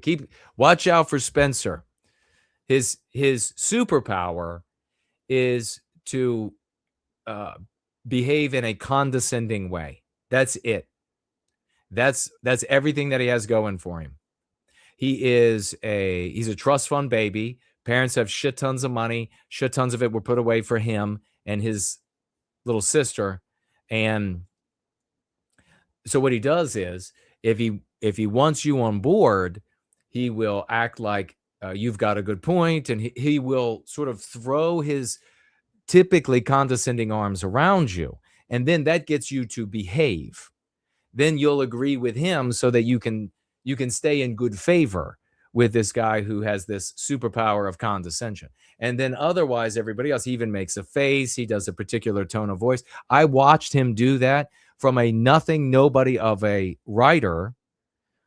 And then in conference after conference, private party after private party, where he got to speak, that was the behavior. And so what he did was, somebody would make a point, and if it was a person that had status and he felt like, okay, that's the next one for me to dunk on, he would step up to the mic. First Last knows about this, how he did this. He would step up to the mic and he would kind of one up. He wouldn't really say anything of value in addition to. He would mostly just misrepresent, so straw man what the other person had said, and then express extreme disgust with the other person saying this thing that wasn't actually what they said. And there were times when people even would shout out from like wherever they were sitting in the conference, I didn't say that. That's not what I was saying. And Spencer would just continue with his grift, with his thing, with his superpower of condescension. And that's what engendered all of this interest in him. So it just shows you that the older white guys that have a little bit of money to give in all of these circles, they are shit simple. To quote my mother, that's what they are.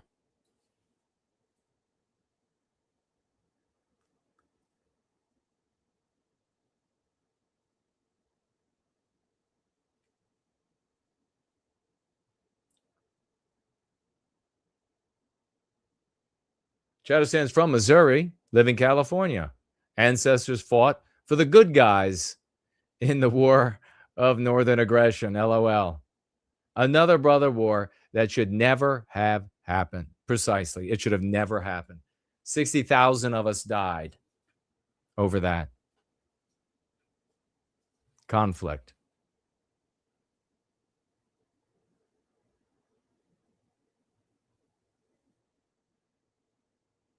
He says, Mestizo says, there's still people here in Central California who speak with Southern accents, as in the Southland, especially Texan, Oklahoman, and really in Arkansas. Other than that, it's general American and Hispanic accents. Well, I'm sorry to hear about the Hispanic accents dominating, but that's wild. That's pretty cool.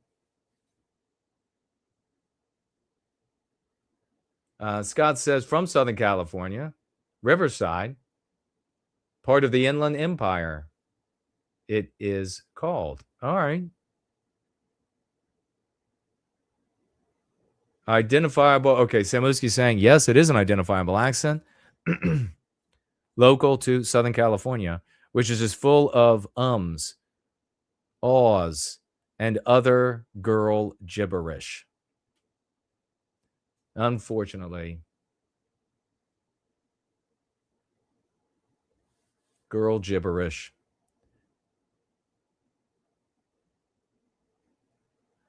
The great Franklinator pointing out to somebody 1211 about Taylor stifling me. Yes.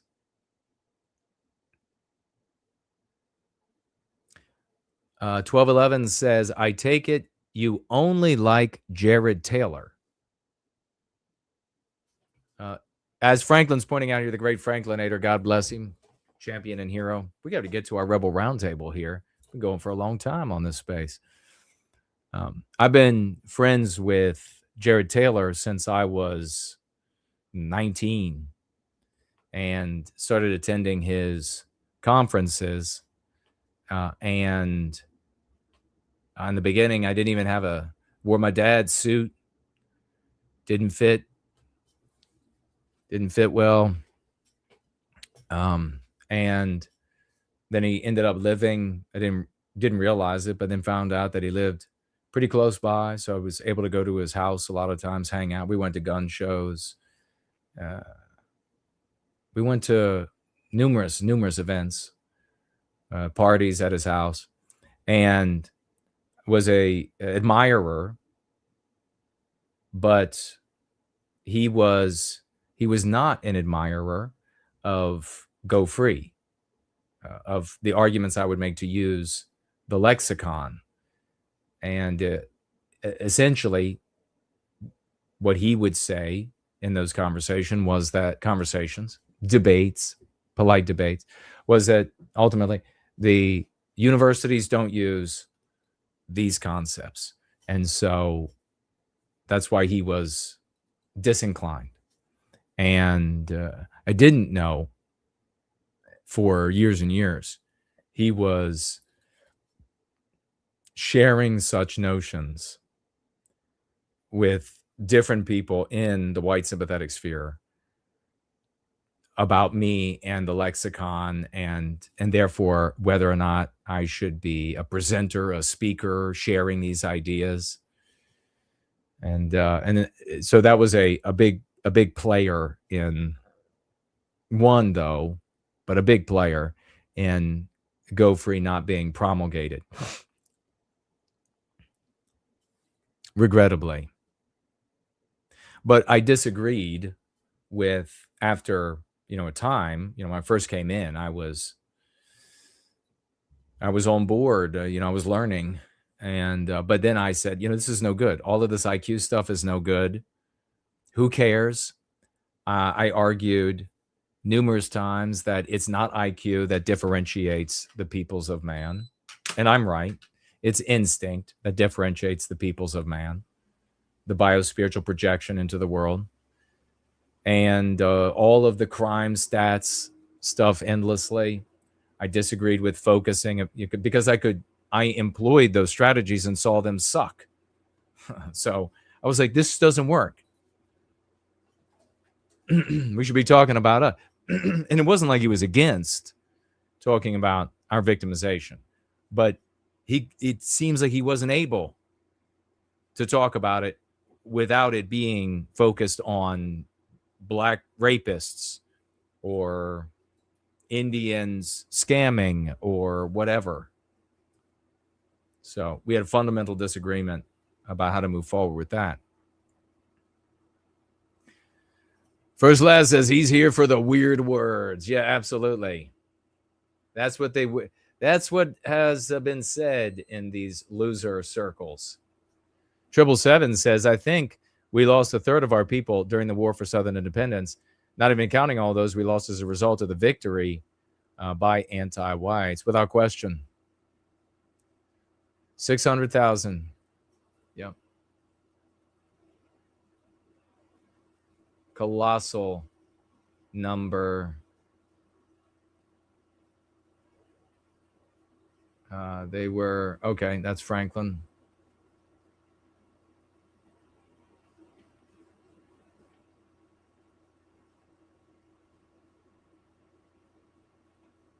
And you think about the time span, how quickly, how many people were dying every week? How many guys were dying every week to get to those kind of numbers?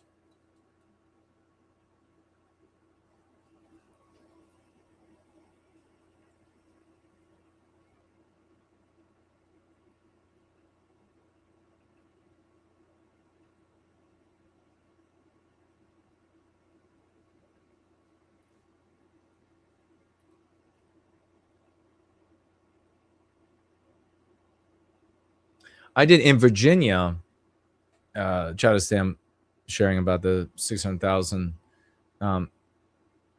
The phrase war of northern aggression was used, but not as widely as like when I visited other places, talking to much older folks in places like Georgia, and that war of northern aggression was a much more common phrase. What I endorsed is the war for Southern independence, because that's what it was. Just like the American independence, the colonies from the crown, the southern states legally seceded, and they wanted to be independent, and then they were promptly invaded. What was the other phrase? There was another one too. Oh, it was like the grandparents of the grandparents. What did they call it? They called it like the ado or something like that. I remember back in the day learning, I was like, what? And it was clearly they were trying to play down, like we were brothers and we fought, and so it was like this ado that happened, and it was unfortunate. Did anybody else hear it called that?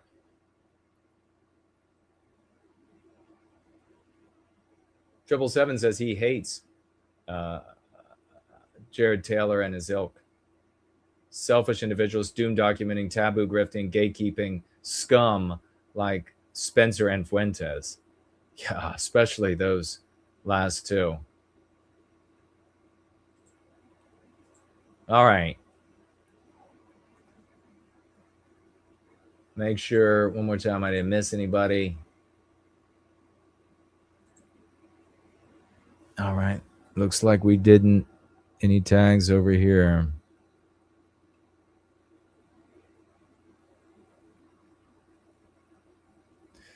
Land of the Fake says the pro-white scene has been insufferable with very few notable exceptions, Jason being the biggest exception. Thank you. I appreciate that. And that's actually such an apropos word. It is insufferable. And it's only become more insufferable with the internet. I mean, now you can literally have, you could never have had, I could tell you this, a Edward Scissor, Jake Monroe. You could never have that back in the day. No way. No way. Only on the internet. Only with so many, and it's a product obviously of the internet, but I mean, think about the kind of guy that would turn in and tune in to a Jake Moron. I mean, they've got to be full of estrogen. They have to be the most estrogenic, soy boy, weak-willed, weak-bodied, degenerate white male. Who would watch? Like, you're not going to have some like burly truck driver, some welder, some construction guy. You're not going to have some like mechanic. You're not going to have somebody who works on an oil well. That's going to say, let me tune into this freak goth loser. They're not going to do it. They're just never going to do that. By the same token, you're not going to have white guys who are upstanding doctors, bankers. They're not going to tune in to the goth Nazi LARPer, Jake Monroe. Who are the people that are? Now, we know that a ton of bots are tuning in. We have the videos of it literally happening as it's happening. But the bots are signing up, are subscribing by 50s. It's just crazy. But who are the white guys that find that appealing? I am a normal man of the West. I cannot tolerate Fuentes at all. I see a snarky, deceptive, sneaky, sniveling turd. That's so when I see somebody that's like, I'm a Fuentes fan, I see somebody that embraces and celebrates all of what I see in Fuentes. But from where they are, because of how lowly they are, because of how estrogenic they are, that looks great. It absolutely boggles my mind. It boggles. I've gotten to the point where I look out at the end and they recommend, like there was another one got recommended the other day. Another white guy, yet again, another taboo grifter, poking the taboo about Jews, and I immediately evaluated. Is he sniveling enough? Yeah. Is he weak-willed enough? Yeah. Is he? So I was evaluating, is he everything pathetic? Because if he's everything pathetic, he'll be a big success. If he's not everything pathetic, he won't be. There have been other people for the longest time starting little communities. For the decades I've been in service to white well-being, there have been people starting communities, and you have no idea. It's like you really can't, especially in a nation as big as the United States. Forget about the globe, and I'm just talking about the United States. You think like you could rattle off a dozen or 2 dozen content creators. You haven't come anywhere close. I was always amazed at how I could find people who were org leaders and content creators, back in the day, knew nothing about them, never heard of them. Nobody I knew about them. Like here you have somebody that's got like a following of like a genuine 50 people following or something, and no one knows nobody in my circles knew. So there are people everywhere. There were these movements everywhere to start communities, and they literally got started. They bought land. or they were in the process of buying land and they were moving people to different areas. People came and gave speeches. It was not abnormal. It was not irregular. It was something that happened. Like if you showed up at a conference and they're like, oh, somebody here is speaking about starting a whites only community. It wasn't like whoa, we haven't seen one of them in forever. No, it was like, all right, there's another one. There's another one. But in these cases, and like one's coming to mind right now, there was a guy, a white guy, and he was kind of like he was a suspender wearing guy. And his wife was a kind of a long dress covering up, dressing conservatively, kind of a woman. And he was kind of a big man. And he was starting, I can't even remember where it was. Might have been somewhere out Midwest. It feels like that's where it was. And getting people moving out there. And they've already got X, Y, or Z and bought so much farmland and all of this kind of stuff. But he was way too normal. He was way too normal. Nobody today would want to have anything to do with this guy. Eric Orwell was a pornographer and shared his wife in porn. And somehow people are. So now today you get out the ruler and they're like, you ask how degenerate.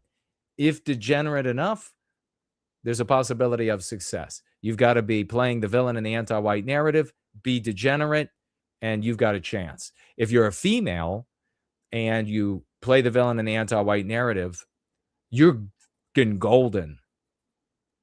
You're golden. You're going to get an enormous audience. But if you're a guy, you got to play the villain, be degenerate. The more degenerate, the better.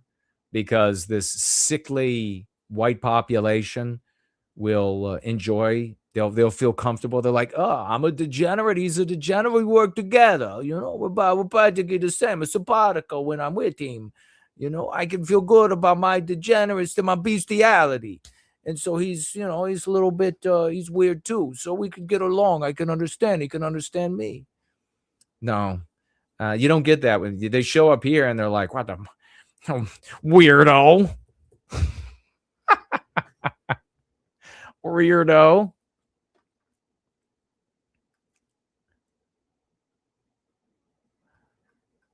All right.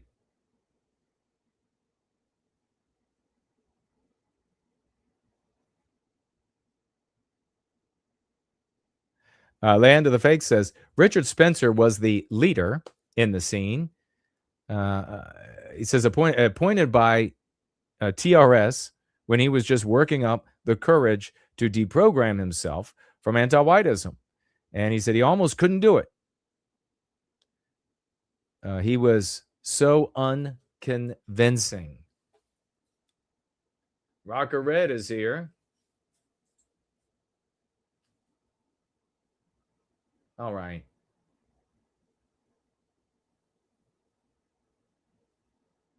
Chaddison said his great-grandfather called it the War of Rebellion, which if you were in the United States, that was the argument they were making to the population in the United States, that it was a rebellion against the United States. Yeah, they weren't telling the people, we got to go free the slaves. They were saying, preserve the Union. This is a rebellion against the Union. And of course, there were a lot of voices. There were a lot of the descendants of founding fathers who lived up in New England, and they rebelled against that argument. Obviously, their ancestors were like, hey, we have a right to choose our own destiny. So these people were like, what are you doing? What are you doing? They literally have a right to decide what they want to do. But what a fractious brothers' war, and should absolutely never happen again. Think of all of the heroes that on both sides charged each other, jumped into the meat grinder. We need them today. Could you imagine one guy who fought in the war for Southern independence from either side of the conflict could probably take on in a fist fight 100 Zoomers? and win. I mean, seriously.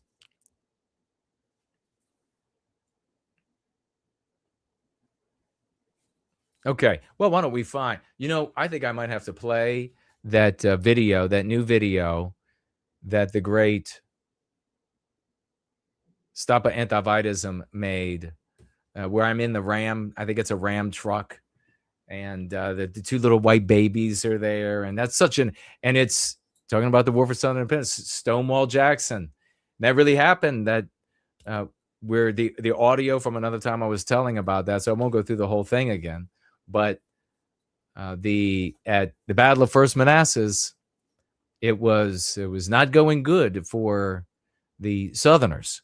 The United States had a standing army, and the Confederate States of America were trying to quickly whip a bunch of guys together to go out and fight. And General Bernard B. of South Carolina was one of the main forces. The South Carolina boys had marched all the way up.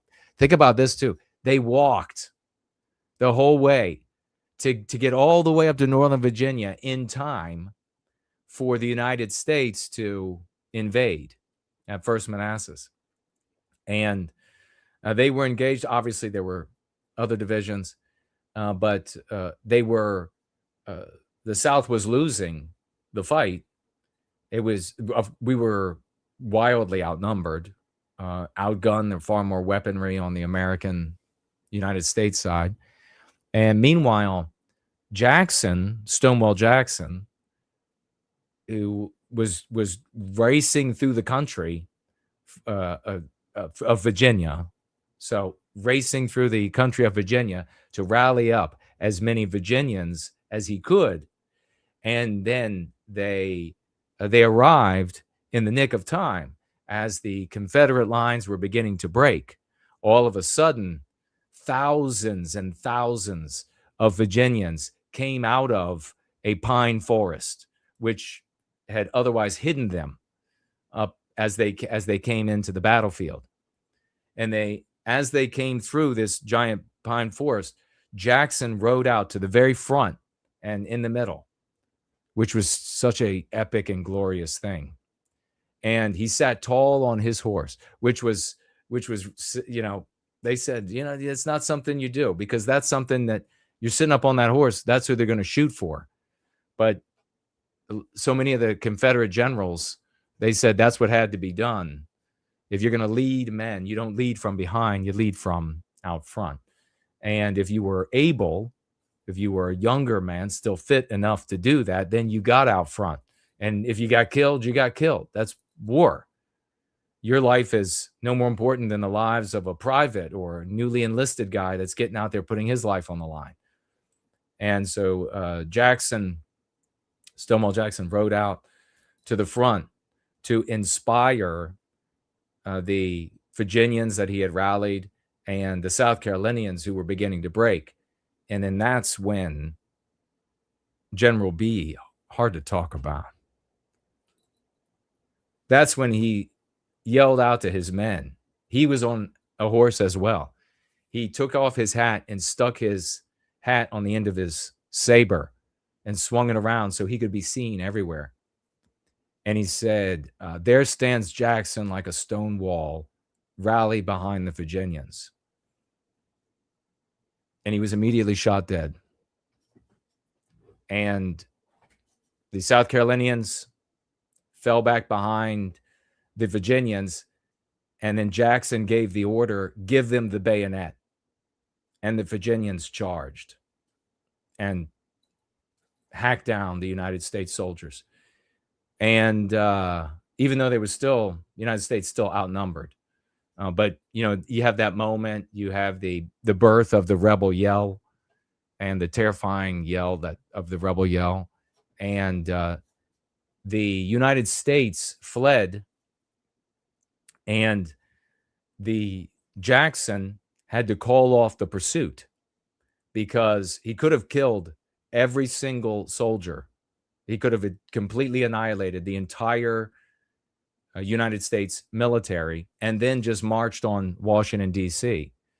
And a lot of people looking back, obviously say, well, maybe you should have just gone ahead and done that. But the problem was that civilians had come from Washington, D.C., thousands of them had come from D.C. to watch the United States destroy the rebellion. They thought it was, they were told, all of our people up in the United States were told, this is just a rebellion. You got to put down the rebellion, preserve the Union. So they thought it was just going to, like it was a handful of guys or something. The United States is going to march out there and obliterate them and it'll all be done. They literally went out, civilians, to picnic and watch battle. And when the Virginians rode down and were cutting the United States soldiers to shreds, the civilians fled. And it was a mad flight, like wild, crazy flight for your life from Manassas, Virginia, all the way. That's no short, if you're on a horse, I guess it's fine. But so everybody else is like wagons and on foot. And this, as the civilians fled, so did the United States Army. It was a full rout. It wasn't a structured retreat. And the soldiers from the Army, the United States Army, were trampling and killing the civilians. So when Jackson saw that civilians were being killed by the retreating United States Army, he called off the pursuit because he didn't want more civilians killed in the process of the United States military retreating. To this day, on the roads that lead from Manassas to Washington, D.C., there were all these different routes that people took. Every single time they expand a road, they find more artifacts from that retreat. They find more civilian artifacts, people throwing their picnic baskets and their soldiers throwing their rifles and anything to get the weight off of them so that they could flee with for their lives, essentially. So brothers' wars shouldn't happen. We have noble and courageous, heroic moments on every side of our conflicts. And we should never be at war with each other. We should never be pitting that great heroism, that great strength and nobility and courage against other white men. It should be reserved for those who are anti-white, which can include whites, but very often in the form of Arabs or Mongols trying to conquer Europe and etc. American Indian tribes trying to conquer and kill off, genocide all of the white people in the young America. It should be reserved for facing outward and not toward each other, because it's a gruesome spectacle that when we end up going to war against each other. The numbers are just, especially for the size of our race, colossal. I was told the South could have won in the beginning, but the South had different understanding of how the war would be done. Too many good, valiant men died. So true. Ayayay says, I don't know if ultimately the South could have won its independence. I mean, it's all of that, looking back on it. It's entirely, Jackson could have taken Washington, D.C. right at the beginning of the war. But that doesn't mean that the United States had a population that was like 10 or 12 times the size as the Confederate States of America. And they had 95% of the factories. So as long as there was will to fight in the United States, they could keep churning out men to go die and keep churning out cannons and muskets, and ultimately just a war of attrition. Could the South have ever won under any circumstance if there was will to fight? Probably no. There just weren't enough factories in the South and weren't enough people in the South. So it just came down to attrition. Ultimately, I mean, the United States went through how many generals? 5 who were leading the United States military but of the Potomac. How many? 5. And none of them actually were winners. I mean, you get toward the end, you get Grant winning some battles, or you have a Confederacy, a Southern military that's almost completely exhausted at that point. They didn't even have shoes, the Confederacy. When you see the movies, you always see like this perfect, like the guys are, United States are in blue, and they've got a nice perfect uniform, and then the Confederates are in gray, and they've got a nice perfect uniform. Now, the officers in the Confederacy, some of them had gray uniforms, some of them had blue uniforms in the Confederacy. Most of the soldiers had their clothes, and they walked their shoes clean off their feet. So it was really most unfortunate. There was really nothing that could be done. Lambda said, what could be different if the South had won? Nothing. If anti-whiteism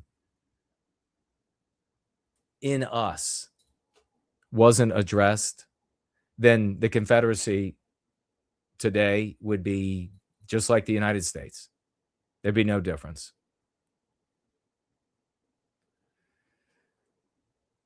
A lot of people, some people looking back on that time period, they like to fantasize that there was some sort of like fundamental different view of the. No, white people in the United States knew they were white. White people in the Confederacy knew they were white. White people in the United States knew that they were European and that they were building Western civilization. Exact same for the white people in the Confederate States of America.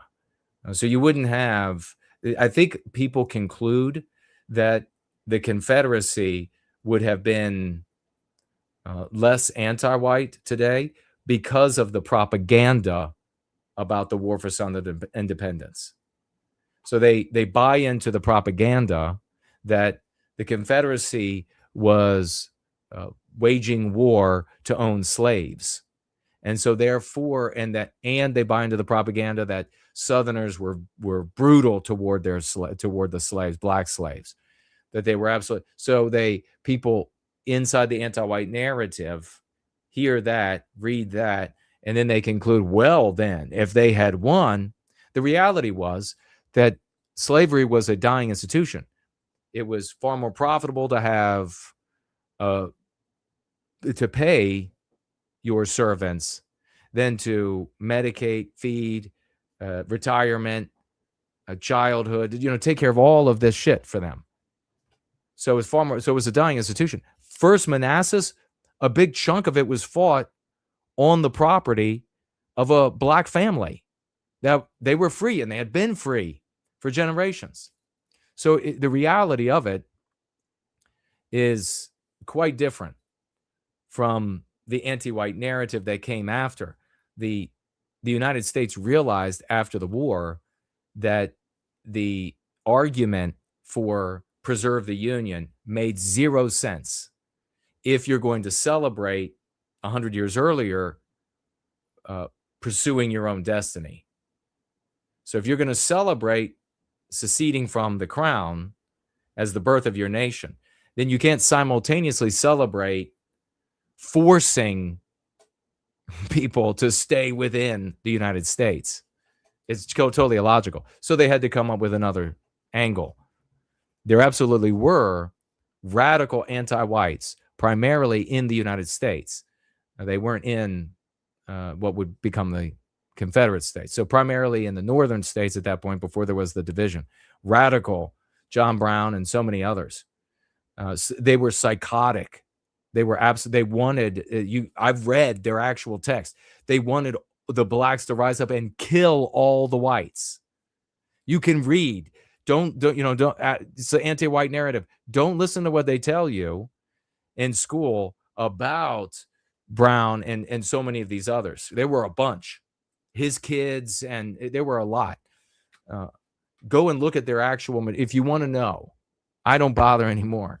But back in the day, I mattered, and I read through all that shit. They They gave weapons. They brought weapons like pikes.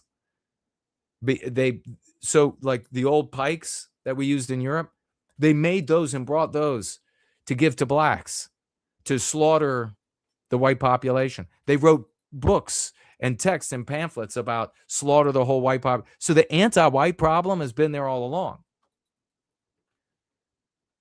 Just to the point that we had earlier, that people think, well, it just got started. In 2020. No, they were literally saying, kill all the white people. White anti-whites were saying this.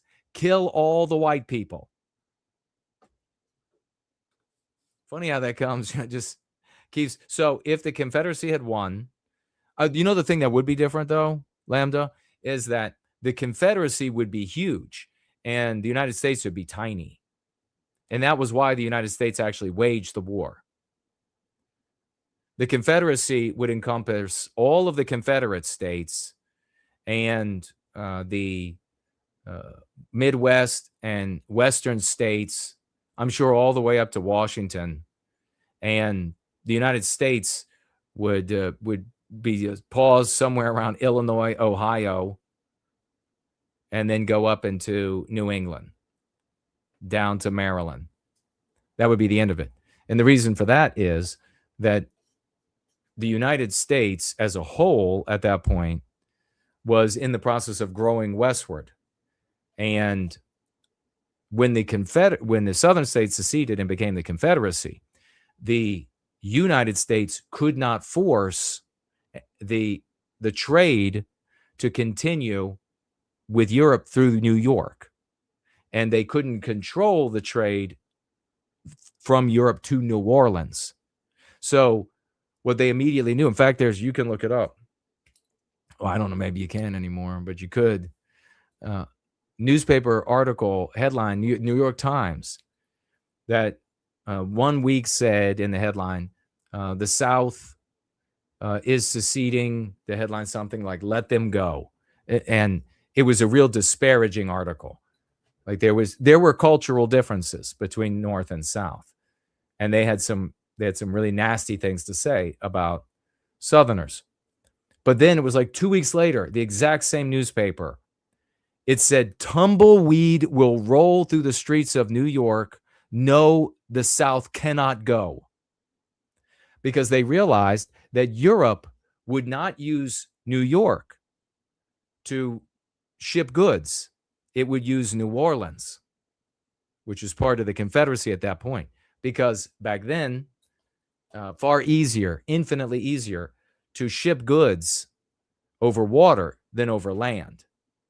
So the United States would stagnate and the Confederacy would grow. There was also the issue of the Confederacy, the Southern states, needing the tools and implements and things from the industry that Europe could provide free of charge for the tobacco and the cotton and everything from the Confederate states. So it would have been like a perfect trade situation.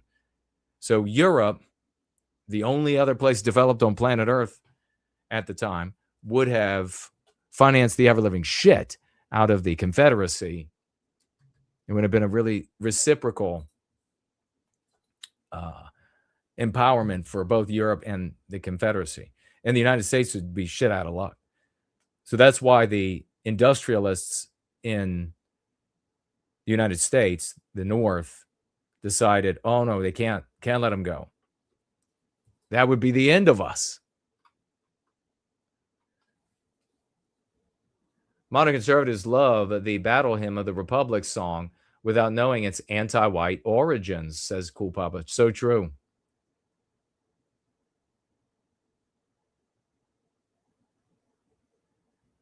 Logan Dahl says, Jason, I love your history lesson. Oh, you're welcome, man. Thank you for saying that. I appreciate it.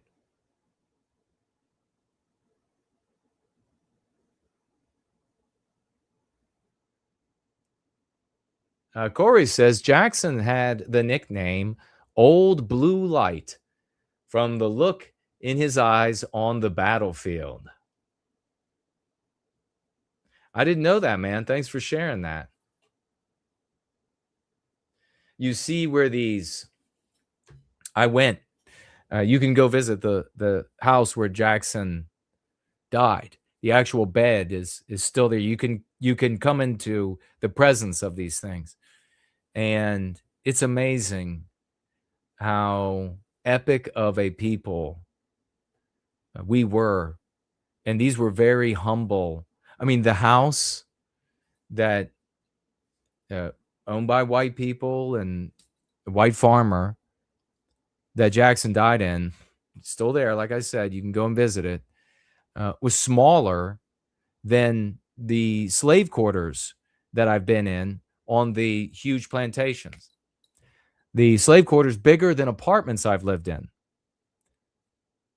So obviously they didn't have things like climate control. And they have a stove to keep warm, but nothing to cool off. No air conditioning, nothing to cool things down during the summer, like my apartments have had. But they were bigger, and those slave quarters bigger than this white farmer's home that Stonewall Jackson died in. Little tiny bed. It's amazing. And our people were this magnificent, and they still yet had humble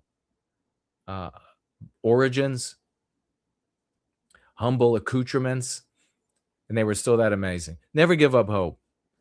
Never give up. They lived in what we consider today, and what so many of our soft, doughy, round-faced boys would consider today absolutely an uninhabitable shack. They lived in those environments, and they were so great, they entered the constellation in our nighttime sky. Never forget it. I appreciate your wealth of knowledge and perspective on these events. You are a treasure to our people. Thank you, says Westman. Big salutes to you. I appreciate it. Never give up.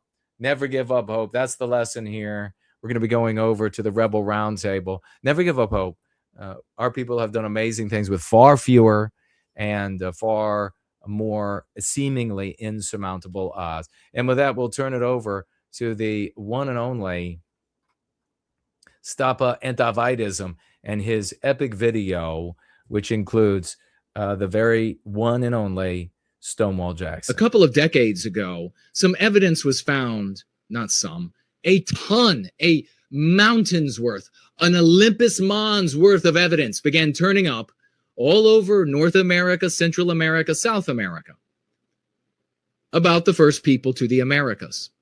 We're not allowed to talk about it, and all of these videos began getting produced right on cue. That the anti-white regime began producing videos saying, well, it doesn't matter who came to America first. It belongs to us all. Time's up. Engine revving in the white rain. We done apologizing.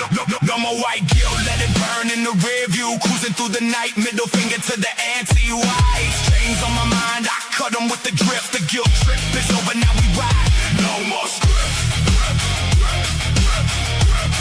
Now we ride. No more script. Yeah. They said by your head. Say sorry for your skin. 100 years of shame for a war you never been in. I ain't carrying ghosts that ain't mine to hold. Blood on the pavement, look who wrote the code. Ancestors fought and bled, built the damn road.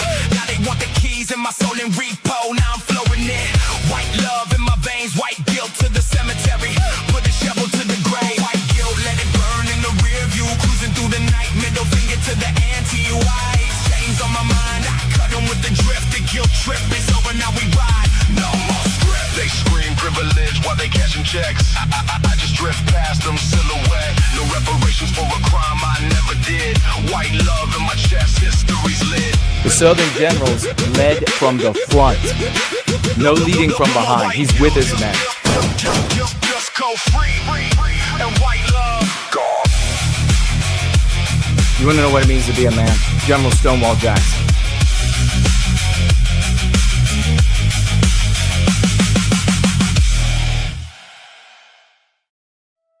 Rally behind the Virginians.